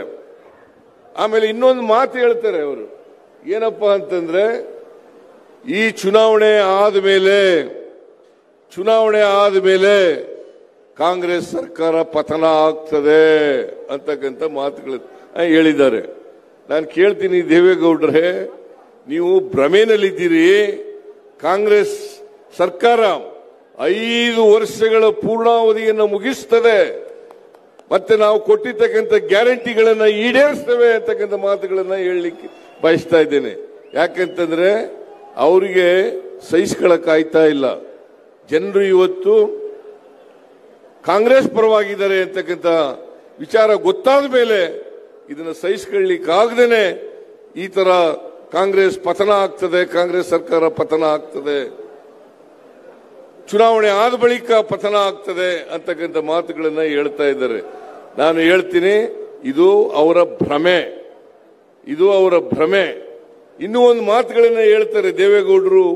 ಬಹಳ ಇತ್ತೀಚಿನ ದಿನಗಳಲ್ಲಿ ಬಹಳ ಕೋಪಿಸ್ಕೊಳ್ತಾರೆ. ನಾನು ಹೇಳಿದೆ, ದೇವೇಗೌಡ್ರೆ, ನೀವು ಕಮ್ಯುನಲ್ ಪಾರ್ಟಿ ಜೊತೆ ಹೋಗಿದ್ದೀರಲ್ರಿ, ನೀವು ಜನತಾದಳ ಸೆಕ್ಯುಲರ್ ಅಂತ ಹೆಸರಿಟ್ಕೊಂಡಿದ್ದೀರಿ. ಆ ಜನತಾದಳ ಸೆಕ್ಯುಲರ್ ಅನ್ನೋ ಪದಕ್ಕೇನೆ ಅವಮಾನ ಆಗ್ತದೆ. ಅದನ್ನ ತೆಗೆದಾಕ್ಬಿಟ್ರಿ, ಸೆಕ್ಯುಲರ್ ಅನ್ನೋ ಪದನ ತೆಗೆದಾಕ್ಬಿಟ್ಟು ಬರೀ ಜನತಾದಳ ಅಂತ ಇಟ್ಕೊಳ್ರಿ ಅಂತ ಹೇಳಿದೆ. ಅದಕ್ಕೆ ದೇವೇಗೌಡರು ಏನ್ ಹೇಳ್ತಾರೆ, ಸಿದ್ದರಾಮಯ್ಯನಿಗೆ ಗರ್ವ ಬಂದಿದೆ, ಸಿದ್ದರಾಮಯ್ಯನವರ ಗರ್ವ ಭಂಗ ಮಾಡತಕ್ಕಂಥ ಕೆಲಸವನ್ನ ಮಾಡ್ತೇವೆ ಅಂತಕ್ಕಂಥ ಮಾತನ್ನ ಹೇಳಿದ್ದಾರೆ. ನಾನು ಹೇಳ್ತೀನಿ, ದೇವೇಗೌಡರು, ಭಾರತೀಯ ಜನತಾ ಪಕ್ಷದವರು ಏನೇ ಹೇಳಿದ್ರು ಕೂಡ ಈ ಸಾರಿ ಕರ್ನಾಟಕದ ಜನ ಕಾಂಗ್ರೆಸ್ ಪಕ್ಷವನ್ನ ಕೈ ಹಿಡಿತಾರೆ, ಆಶೀರ್ವಾದ ಮಾಡ್ತಾರೆ ಅಂತಕ್ಕಂಥ ನಂಬಿಕೆ, ವಿಶ್ವಾಸ ನನಗಿದೆ ಅಂತಕ್ಕಂಥ ಮಾತುಗಳನ್ನ ಹೇಳಲಿಕ್ಕೆ ಬಯಸ್ತಾ ಇದ್ದೇನೆ. ಕಾರಣ ಯಾಕಪ್ಪ ಅಂತಂದ್ರೆ, ಕಾಂಗ್ರೆಸ್ ಪಕ್ಷ ನುಡಿದಂತೆ ನಡೆದಿರ್ತಕ್ಕಂಥ ಪಕ್ಷ, ಯಾವತ್ತೂ ಕೂಡ ಕೊಟ್ಟ ಭರವಸೆಗಳನ್ನ ಸಂಪೂರ್ಣವಾಗಿ ಈಡೇರಿಸತಕ್ಕಂಥ ಪ್ರಾಮಾಣಿಕ ಪ್ರಯತ್ನವನ್ನು ಮಾಡಿರ್ತಕ್ಕಂಥದ್ದು ಕಾಂಗ್ರೆಸ್ ಸರ್ಕಾರ. ನಾನು ಹಿಂದೆ ಮುಖ್ಯಮಂತ್ರಿ ಆಗಿರುವಾಗ 2013ರಿಂದ 2018ರವರೆಗೆ ಮುಖ್ಯಮಂತ್ರಿ ಆಗಿರುವಾಗ ಪಕ್ಷದ ವತಿಯಿಂದ 165 ಭರವಸೆಗಳನ್ನು ಕೊಟ್ಟಿದ್ದು. ಆ 165 ಭರವಸೆಗಳಲ್ಲಿ 158 ಭರವಸೆಗಳನ್ನು ಈಡೇರಿಸಿತು. 158 ಭರವಸೆಗಳನ್ನು ಈಡೇರಿಸಿತು. ಇದೇ ಬಿಜೆಪಿಯವರು 2018ರಲ್ಲಿ 600 ಭರವಸೆಗಳನ್ನು ಕೊಟ್ಟಿದ್ರು. 600 ಭರವಸೆಗಳಲ್ಲಿ 60 ಭರವಸೆಗಳನ್ನು ಕೂಡ ಈಡೇರಿಸಲಿಕ್ಕೆ ಸಾಧ್ಯ ಆಗಲಿಲ್ಲ. ಅದರಿಂದ ಅವರು ಕೊಟ್ಟ ಮಾತಿನಂತೆ ನಡ್ಕೊಳ್ಳದೆ ಕರ್ನಾಟಕದ ಜನರಿಗೆ ದ್ರೋಹ ಮಾಡಿರ್ತಕ್ಕಂಥ ಪಕ್ಷ ಯಾವುದಾದ್ರೂ ಇದ್ರೆ ಅದು ಭಾರತೀಯ ಜನತಾ ಪಕ್ಷ ಅಂತಕ್ಕಂಥದನ್ನ ಹೇಳಲಿಕ್ಕೆ ಬಯಸ್ತಾ ಇದ್ದೇನೆ. ಮತ್ತೆ ಈ ಬಾರಿನೂ ಕೂಡ 2023ರ ವಿಧಾನಸಭಾ ಚುನಾವಣೆಯಲ್ಲಿ ಅನೇಕ ಭರವಸೆಗಳನ್ನು ಕೊಟ್ಟಿದ್ದು. ನಾನು 2 ಬಜೆಟ್ಗಳನ್ನು ಮುಖ್ಯಮಂತ್ರಿ ಆದ್ಮೇಲೆ ಈ ಸಾರಿ 2 ಬಜೆಟ್ಗಳನ್ನು ಮಂಡಿಸಿದ್ದೇನೆ. ನಾವು ಅಧಿಕಾರಕ್ಕೆ ಬಂದದ್ದು ಮೇ 20ನೇ ತಾರೀಕು. ಮೇ 20ನೇ ತಾರೀಕು ಪ್ರಮಾಣ ವಚನ ಸ್ವೀಕಾರ ಮಾಡಿ ನೇರವಾಗಿ ವಿಧಾನಸಭೆಯ ಕ್ಯಾಬಿನೆಟ್ ಹಾಲ್ಗೆ ಹೋಗಿ ಅಲ್ಲಿ ತೀರ್ಮಾನ ಮಾಡೋದು ನಾವು ಪ್ರಮುಖವಾದಂಥ ಗ್ಯಾರಂಟಿಗಳು 5 ಗ್ಯಾರಂಟಿಗಳನ್ನು ಕೂಡ ಜಾರಿಗೆ ಕೊಡ್ತೇವೆ ಅಂತೇಳಿ ಅವತ್ತೇ ತೀರ್ಮಾನ ಮಾಡೋದು. ಇವತ್ತು ಶಕ್ತಿ ಯೋಜನೆ ಕಾರ್ಯಕ್ರಮ ಈ ದೇಶದ ಈ ರಾಜ್ಯದ ಎಲ್ಲ ಹೆಣ್ಣುಮಕ್ಕಳಿಗೆ ಸರ್ಕಾರಿ ಬಸ್ಗಳಲ್ಲಿ ಉಚಿತವಾಗಿ ಪ್ರಯಾಣ ಮಾಡತಕ್ಕಂಥ ಕಾರ್ಯಕ್ರಮವನ್ನು ಜಾರಿಗೆ ಕೊಟ್ಟು ಅದು ಜೂನ್ 11ನೇ ತಾರೀಕು. ಮೇ 20ಕ್ಕೆ ನಾವು ಅಧಿಕಾರಕ್ಕೆ ಬಂದು ಜೂನ್ 20ಕ್ಕೆ ನಾವು ಈ ಕಾರ್ಯಕ್ರಮವನ್ನು ಜಾರಿಗೆ ತಗೊಬಂದು ಅದರ ಜೊತೆಗೆ ಜುಲೈ ತಿಂಗಳಲ್ಲಿ ಅನ್ನಭಾಗ್ಯ ಕಾರ್ಯಕ್ರಮವನ್ನು ಜಾರಿಗೆ ಕೊಟ್ಟು ಜೊತೆಗೆ ಗೃಹ ಜ್ಯೋತಿ ಕಾರ್ಯಕ್ರಮವನ್ನು ಕೂಡ ಜಾರಿಗೆ ಕೊಟ್ಟು ಗುಲ್ಬರ್ಗಾದಲ್ಲಿ ಗೃಹ ಜ್ಯೋತಿ ಕಾರ್ಯಕ್ರಮವನ್ನು ಜಾರಿಗೆ ಕೊಡ್ತಕ್ಕಂಥ ತೀರ್ಮಾನವನ್ನು ಮಾಡಿ ಅವತ್ತು ಕಾರ್ಯಕ್ರಮಕ್ಕೆ ಚಾಲನೆಯನ್ನು ಕೊಟ್ಟು ಹಾಗೇನೆ ಅನ್ನಭಾಗ್ಯ ಕಾರ್ಯಕ್ರಮ ಜುಲೈ ತಿಂಗಳಲ್ಲೇ ಇದಕ್ಕೂ ಕೂಡ ಚಾಲನೆಯನ್ನು ಕೊಡ್ತಕ್ಕಂಥ ಕೆಲಸವನ್ನು ಮಾಡೋದು. ನಾನು ಮುಖ್ಯಮಂತ್ರಿ ಆಗಿರುವಾಗ ಹಿಂದೆ ಪ್ರತಿ ಕುಟುಂಬಕ್ಕೆ ಕನಿಷ್ಠ 25 ಕೆಜಿ ಅಕ್ಕಿಯನ್ನು ಕೊಡಬೇಕು ಅಂತೇಳಿ ತೀರ್ಮಾನ ಮಾಡಿದೆ. ಪ್ರತಿಯೊಬ್ಬರಿಗೆ 7 ಕೆಜಿ ಅಕ್ಕಿ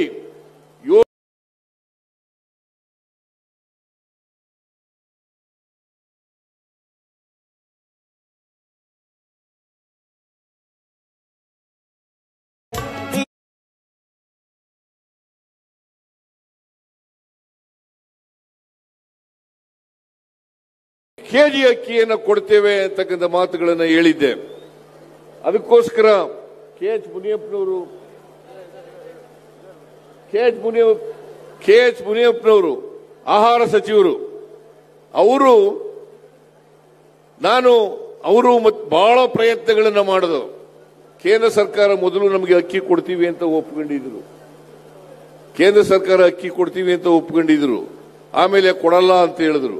ಕೆ ಎಚ್ ಮುನಿಯಪ್ಪನವರು ಡೆಲ್ಲಿಗೆ ಹೋಗಿ ಕೇಂದ್ರದ ಆಹಾರ ಮಂತ್ರಿಯನ್ನ ಭೇಟಿ ಮಾಡಿ ನಮಗೆ ಅಕ್ಕಿ ಕೊಡ್ರಿ, ನಾವು ಮಾತು ಕೊಟ್ಟಿದ್ದೀವಿ, ಬಡವರಿಗೆ ಇನ್ನ 5 ಕೆಜಿ ಅಕ್ಕಿ ಕೊಡ್ತೀವಿ ಅಂತ ಹೇಳಿದೀವಿ ಅಂತ ಹೇಳಿದಾಗ ಕೊಡಕ್ಕಾಗಲ್ಲ ಅಂತ ಹೇಳಿದ್ರು. ಅದರಲ್ಲಿ ರಾಜಕೀಯ ಮಾಡಿ ಕರ್ನಾಟಕದ ಜನರಿಗೆ ದ್ರೋಹ ಮಾಡತಕ್ಕಂಥ ಕೆಲಸವನ್ನು ಮಾಡಿದವರು ಬಿಜೆಪಿಯವರು ಅಂತಕ್ಕಂಥ ಮಾತುಗಳನ್ನು ಹೇಳಲಿಕ್ಕೆ ಬಯಸ್ತಾ ಇದ್ದೇನೆ. ಅದಕ್ಕೆ ನಾವು ಕ್ಯಾಬಿನೆಟ್ ನಲ್ಲಿ ತೀರ್ಮಾನ ಮಾಡೋದು, ಅಕ್ಕಿ ದೊರೆಯದೇ ಹೋದರೆ ಅಕ್ಕಿ ದೊರೆಯುವವರಿಗೆ ಒಬ್ಬರಿಗೆ 170 ರೂಪಾಯಿ ತಿಂಗಳಿಗೆ ಕೊಡ್ತಕ್ಕಂಥ ತೀರ್ಮಾನ ಮಾಡೋದು. ಅದನ್ನು ತೀರ್ಮಾನ ಮಾಡಿ ಜುಲೈ ತಿಂಗಳಿಂದ ಅದನ್ನು ಜಾರಿ ಕೊಡ್ತಕ್ಕಂಥ ಕೆಲಸವನ್ನು ಮಾಡೋದು. ಇವತ್ತು ಗೃಹಲಕ್ಷ್ಮಿ ಕಾರ್ಯಕ್ರಮ 1,17,00,000 ಕುಟುಂಬದ ಮನೆ ಯಜಮಾನಿಯರಿಗೆ 1,17,00,000 ಮನೆ ಯಜಮಾನಿಯರಿಗೆ ತಿಂಗಳಿಗೆ 2,000 ರೂಪಾಯಿ. ಇಲ್ಲಿವರೆಗೆ ಬಡವರಿಗೆ ಇಂಥ ಕಾರ್ಯಕ್ರಮವನ್ನ ದೇಶದಲ್ಲಿ ಎಲ್ಲೂ ಕೂಡ ಕೊಟ್ಟಿರಲಿಲ್ಲ. ನಾವು ಪ್ರತಿ ಸುಮಾರು 1,17,00,000 ಮಹಿಳೆಯರಿಗೆ 2,000 ರೂಪಾಯಿ ತಿಂಗಳಿಗೆ ಕೊಡ್ತಕ್ಕಂಥ ಕಾರ್ಯಕ್ರಮವನ್ನು ಜಾರಿಗೆ ತಂದಿದ್ದೀವಿ. ಗೃಹ ಜ್ಯೋತಿ ಕಾರ್ಯಕ್ರಮದ ಮೂಲಕ 200 ಯೂನಿಟ್ ವರೆಗೆ ಯಾರು ಕೂಡ ಬಿಲ್ ಕಟ್ಟಬೇಕಾಗಿಲ್ಲ. ಉಚಿತವಾದಂತಹ ಕರೆಂಟ್ ಅನ್ನ ಕೊಡ್ತಕ್ಕಂಥ ಕೆಲಸವನ್ನು ಮಾಡಿದ್ದೀವಿ. ಹಾಗೇನೆ ಯುವ ನಿಧಿ ಕಾರ್ಯಕ್ರಮ ಅದನ್ನ ಶಿವಮೊಗ್ಗದಲ್ಲಿ ಅದಕ್ಕೆ ಚಾಲನೆ ಕೊಡ್ತಕ್ಕಂಥ ಕಾರ್ಯಕ್ರಮವನ್ನು ಮಾಡಿದವು. ಯಾರು 23-24ರಲ್ಲಿ ಪಾಸ್ ಆಗಿರ್ತಾರೆ, ಅಲ್ಲ 22-23ರಲ್ಲಿ ಪಾಸ್ ಆಗಿರ್ತಾರೆ, 6 ತಿಂಗಳು ಕೆಲಸ ಸಿಕ್ಕಲ್ಲ, ಅವರಿಗೆ 2 ವರ್ಷದವರೆಗೆ ನಿರುದ್ಯೋಗಿ ಪದವೀಧರರಿಗೆ 3,000 ರೂಪಾಯಿ ತಿಂಗಳಿಗೆ, ನಿರುದ್ಯೋಗಿ ಡಿಪ್ಲೊಮಾ ಹೋಲ್ಡರ್ಸ್ಗೆ 1,500 ರೂಪಾಯಿ ತಿಂಗಳಿಗೆ ಕೊಡ್ತಕ್ಕಂಥ ಕಾರ್ಯಕ್ರಮವನ್ನು ಜಾರಿಗೆ ತಂದಿದ್ದೀವಿ. ಹೀಗೆ ನಾವು 5 ಗ್ಯಾರಂಟಿಗಳನ್ನ ಜಾರಿಗೆ ತಗೊಂಡ್ಬಂದಿದ್ದೀವಿ. ಈ 5 ಗ್ಯಾರಂಟಿಗಳ ಜೊತೆಗೆ 82 ಭರವಸೆಗಳನ್ನು ಈಡೇರಿಸತಕ್ಕಂಥ ಪ್ರಯತ್ನವನ್ನ ನಾವು ಮಾಡಿದ್ದೀವಿ. ನಾವು ಮ್ಯಾನಿಫೆಸ್ಟೋನಲ್ಲಿ ಹೇಳಿರ್ತಕ್ಕಂಥ ಎಲ್ಲ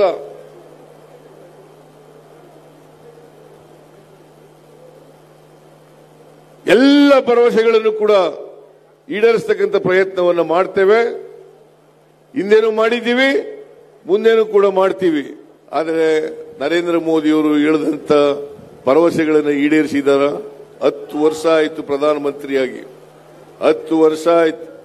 ವಿದೇಶದಲ್ಲಿ ಕಪ್ಪು ಹಣ ಇದೆ, ಆ ಕಪ್ಪು ಹಣ ತಗೊಬಂದು ಪ್ರತಿ ಕುಟುಂಬಕ್ಕೆ 15 ಲಕ್ಷ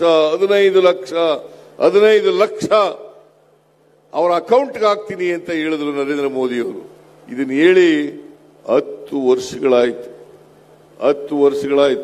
ನಾನು ಕೇಳ್ತೀನಿ, 15 ಲಕ್ಷ ಇರಲಿ, 15 ರೂಪಾಯಿ ಕೂಡ ಬಂದಿದೆ ನಿಮ್ಗೆ? 15 ರೂಪಾಯಿ ಬಂದಿದೆಯಾ ನಿಮಗೆ? 1 ವರ್ಷಕ್ಕೆ ನಿರುದ್ಯೋಗಿ ಯುವಕರಿಗೆ 2 ಕೋಟಿ ಉದ್ಯೋಗವನ್ನು ಸೃಷ್ಟಿ ಮಾಡ್ತೇನೆ ಅಂದ್ರೆ 10 ವರ್ಷದಲ್ಲಿ 20 ಕೋಟಿ ಉದ್ಯೋಗವನ್ನು ಸೃಷ್ಟಿ ಮಾಡಬೇಕಾಗಿತ್ತು. ನರೇಂದ್ರ ಮೋದಿಯವರು 10 ವರ್ಷಗಳಲ್ಲಿ 20 ಲಕ್ಷ ಉದ್ಯೋಗಗಳನ್ನು ಕೂಡ ಸೃಷ್ಟಿ ಮಾಡಲಿಕ್ಕೆ ಸಾಧ್ಯ ಆಗಲಿಲ್ಲ. ನಿರುದ್ಯೋಗದ ಸಮಸ್ಯೆ ಇವತ್ತು ಬೃಹದಾಕಾರವಾಗಿ ಬೆಳೀತಾ ಇದೆ. ಜೊತೆಗೆ ರೈತರ ಆದಾಯ ದುಪ್ಪಟ್ಟು ಮಾಡ್ತೇನೆ. ನಾನು ಕೇಳ್ತೀನಿ ರೈತರಿಗೆ, ಇವತ್ತೇನಾದ್ರು ನಿಮ್ಮ ಆದಾಯ 2 ಪಟ್ಟು ಜಾಸ್ತಿ ಆಗಿದೆಯಾ? ಇಲ್ಲ, 2 ಪಟ್ಟು ಜಾಸ್ತಿ ಆಗಿಲ್ಲ. ಅವರು ಹೇಳಿದ್ರು, ನರೇಂದ್ರ ಮೋದಿಯವರು ಹಿಂದಿನಲ್ಲಿ ಅಚ್ಚೇ ದಿನ ಆಯೇಗ ಅಂತಂದ್ರು. ಅಚ್ಚೇ ದಿನ ಆಯೇಗ ಅಂತ ಹೇಳಿದ್ರು, ಬರಲಿಲ್ಲ. ಅಚ್ಚೇ ದಿನ ಬರಲಿಲ್ಲ. ಬೆಲೆ ಏರಿಕೆಯಿಂದ ಜನ ಇವತ್ತು ತತ್ತರಿಸೋದ್ರು. ಇಂತಹ ಪರಿಸ್ಥಿತಿನಲ್ಲಿ ನಾವು ಈ 5 ಗ್ಯಾರಂಟಿಗಳನ್ನ ಕೊಡಬೇಕು ಅಂತೇಳಿ ತೀರ್ಮಾನ ಮಾಡಿದ್ದೀವಿ. ತೀರ್ಮಾನ ಮಾಡಿ ಅವನ್ನ ಈಗಾಗಲೇ ಜಾರಿ ಕೊಟ್ಟಿದ್ದೀವಿ. ಕೇಂದ್ರದಲ್ಲಿ ಕಾಂಗ್ರೆಸ್ ಪಕ್ಷ ಅಧಿಕಾರಕ್ಕೆ ಬಂದ್ರೆ ಬರ್ತದೆ ಅಂತಕ್ಕಂಥ ವಿಶ್ವಾಸ ಇದೆ. ಬಂದ ಮೇಲೆ 25 ಗ್ಯಾರಂಟಿಗಳನ್ನ ಜಾರಿಗೆ ಕೊಡ್ತೀವಿ ಅಂತೇಳಿ ಈಗಾಗಲೇ ಅವರು ನಮ್ಮ ಮಲ್ಲಿಕಾರ್ಜುನ್ ಖರ್ಗೆಯವರು, ರಾಹುಲ್ ಗಾಂಧಿಯವರು ಅವರು ಘೋಷಣೆಯನ್ನು ಮಾಡಿದ್ದಾರೆ. ನನ್ನ ಪ್ರಕಾರ ಕಾಂಗ್ರೆಸ್ ಪಕ್ಷ ಯಾವತ್ತೂ ಆಡದ ಮಾತುಗಳಿಗೆ ತಪ್ಪಲ್ಲ, ಕೊಟ್ಟ ಮಾತಿನಂತೆ ನಡ್ಕುತ್ತದೆ. ಅದಕ್ಕೋಸ್ಕರ ನಾನು ನಿಮ್ಮಲ್ಲಿ ಕೈ ಮುಗಿದು ಪ್ರಾರ್ಥನೆ ಮಾಡ್ತೇನೆ, ಈ ಚುನಾವಣೆಯಲ್ಲಿ ದೇಶ ಉಳಿಬೇಕು, ಸಂವಿಧಾನ ಉಳಿಬೇಕು, ಪ್ರಜಾಪ್ರಭುತ್ವ ಉಳಿಬೇಕು. ಅದು ಉಳಿಬೇಕಾದ್ರೆ ಕಾಂಗ್ರೆಸ್ ಪಕ್ಷ ಮತ್ತೆ ಅಧಿಕಾರಕ್ಕೆ ಬಂದಾಗ ಮಾತ್ರ ಇವೆಲ್ಲ ಉಳಿಲಿಕ್ಕೆ ಸಾಧ್ಯ ಆಗ್ತದೆ. ದಯಮಾಡಿ ಈ ಸಾರಿ ಕೋಲಾರದ ಜನತೆ ನಮ್ಮ ಪಕ್ಷದ ಅಭ್ಯರ್ಥಿಗೆ ತಾವೆಲ್ಲ ಆಶೀರ್ವಾದ ಮಾಡಬೇಕು ಅಂತೇಳಿ ಅತ್ಯಂತ ಕಳಕಳಿಯಿಂದ ಪ್ರಾರ್ಥನೆಯನ್ನು ಮಾಡಿ ನನ್ನ ಮಾತನ್ನು ಮುಗಿಸ್ತೇನೆ. ಜೈ ಹಿಂದ್, ಜೈ ಕರ್ನಾಟಕ.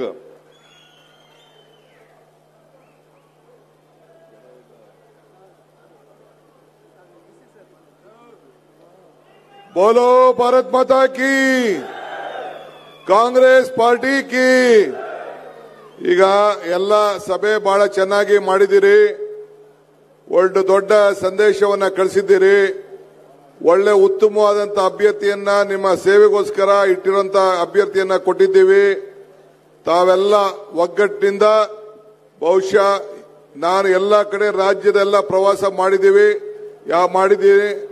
ಎಲ್ಲ ಕೋಲಾರ ಸೀಟು ಎರಡು ಸತಿ ಬಿಟ್ರೆ ಯಾವಲ್ಲ ಕೂಡ ಕಾಂಗ್ರೆಸ್ಗೆ ಒಂದು ದೊಡ್ಡ ಭದ್ರಕೋಟೆ ಒಂದು ಉತ್ತಮವಾದಂತ ಅಭ್ಯರ್ಥಿ ನಿಮ್ಮ ಮನೆ ಬಾಗಿಲಿಗಿರುವಂತದ್ದು ಎಲ್ಲರ ಒಗ್ಗಟ್ಟಿನಿಂದ ನಾವು ಈ ಅಭ್ಯರ್ಥಿಯನ್ನ ಕೊಟ್ಟಿದ್ದೇವೆ ತಾವೆಲ್ಲ ನಮ್ಮ ಅಭ್ಯರ್ಥಿಯ ಹಸ್ತದ ಗುರುತಿಗೆ ತಾವೆಲ್ಲ ಸಹಾಯ ಮಾಡಬೇಕು ಅಂತ ಹೇಳಿ ತಮ್ಮಲ್ಲಿ ನಾನು ಪ್ರಾರ್ಥನೆ ಮಾಡ್ತಾ ಇದ್ದೇನೆ ನಾನು ಅಭ್ಯರ್ಥಿ ಹೆಸರನ್ನ ನಾನು ಯಾಕೆ ಹೇಳ್ತಾ ಇಲ್ಲ ಅಂತಂದ್ರೆ ಪಾಪ ಎಲೆಕ್ಷನ್ ಅಕೌಂಟ್ಗೆ ಅವರ ಹೆಸರು ಬರ್ತಾರೆ ಅತಿ ಹೆಚ್ಚು ಸೀಟನ್ನ ಈ ರಾಜ್ಯದಲ್ಲಿ 20 ಸೀಟ್ ಖಂಡಿತ ಬಂದೇ ಬರ್ತದೆ ನೀವು ಕೇಳಬೇಕು ನಿಮ್ಗೆ ಕೊಟ್ಟಂತ ಅಧಿಕಾರದಲ್ಲಿ ನೀವೇನ್ ಮಾಡಿದ್ರಿ 15 ಲಕ್ಷ ಕೊಡಕ್ ಆಗ್ಲಿಲ್ಲ ರೈತರಿಗೆ ಆದಾಯ ಡಬಲ್ ಮಾಡಕ್ ಆಗ್ಲಿಲ್ಲ ಉದ್ಯೋಗ ಕೊಡಕ್ ಆಗ್ಲಿಲ್ಲ ಕಾಂಗ್ರೆಸ್ನವರು ಕೊಟ್ಟ ಮಾತನ್ನ ಉಳಿಸ್ಕೊಂಡಿದ್ದಾರೆ ಈಗ ಆಮೇಲೆ ನೀವು ನೋಡಿದ್ರಲ್ಲ ನಿನ್ನೆ ವಿಜೇಂದ್ರ ಹೇಳಿದ್ದಾರೆ ಗ್ಯಾರಂಟಿನ ನಾವು ನಿಲ್ಲಿಸ್ಬಿಡ್ತೀವಿ ಅಂತ ಹೇಳಿ ಅವರು ಗ್ಯಾರಂಟಿ ಪರ್ಮನೆಂಟ್ ಇಲ್ಲ ಮುಂದಕ್ಕೆ ಮುಂದುವರಿಕ್ ಸಾಧ್ಯ ಇಲ್ಲ ಅಂತ ಹೇಳಿದ್ದಾರೆ ಎದುರಿಸ್ತಾ ಇದ್ದಾರೆ ಅವ್ರ ಹಣೆಲೂ ಬರ್ದಿಲ್ಲ ಗ್ಯಾರಂಟಿನ ನಿಲ್ಲಿಸಲಿಕ್ಕೆ ಇನ್ನ 5 ವರ್ಷ ಅಲ್ಲ ಇನ್ನ 10 ವರ್ಷ ಈ ಗ್ಯಾರಂಟಿನ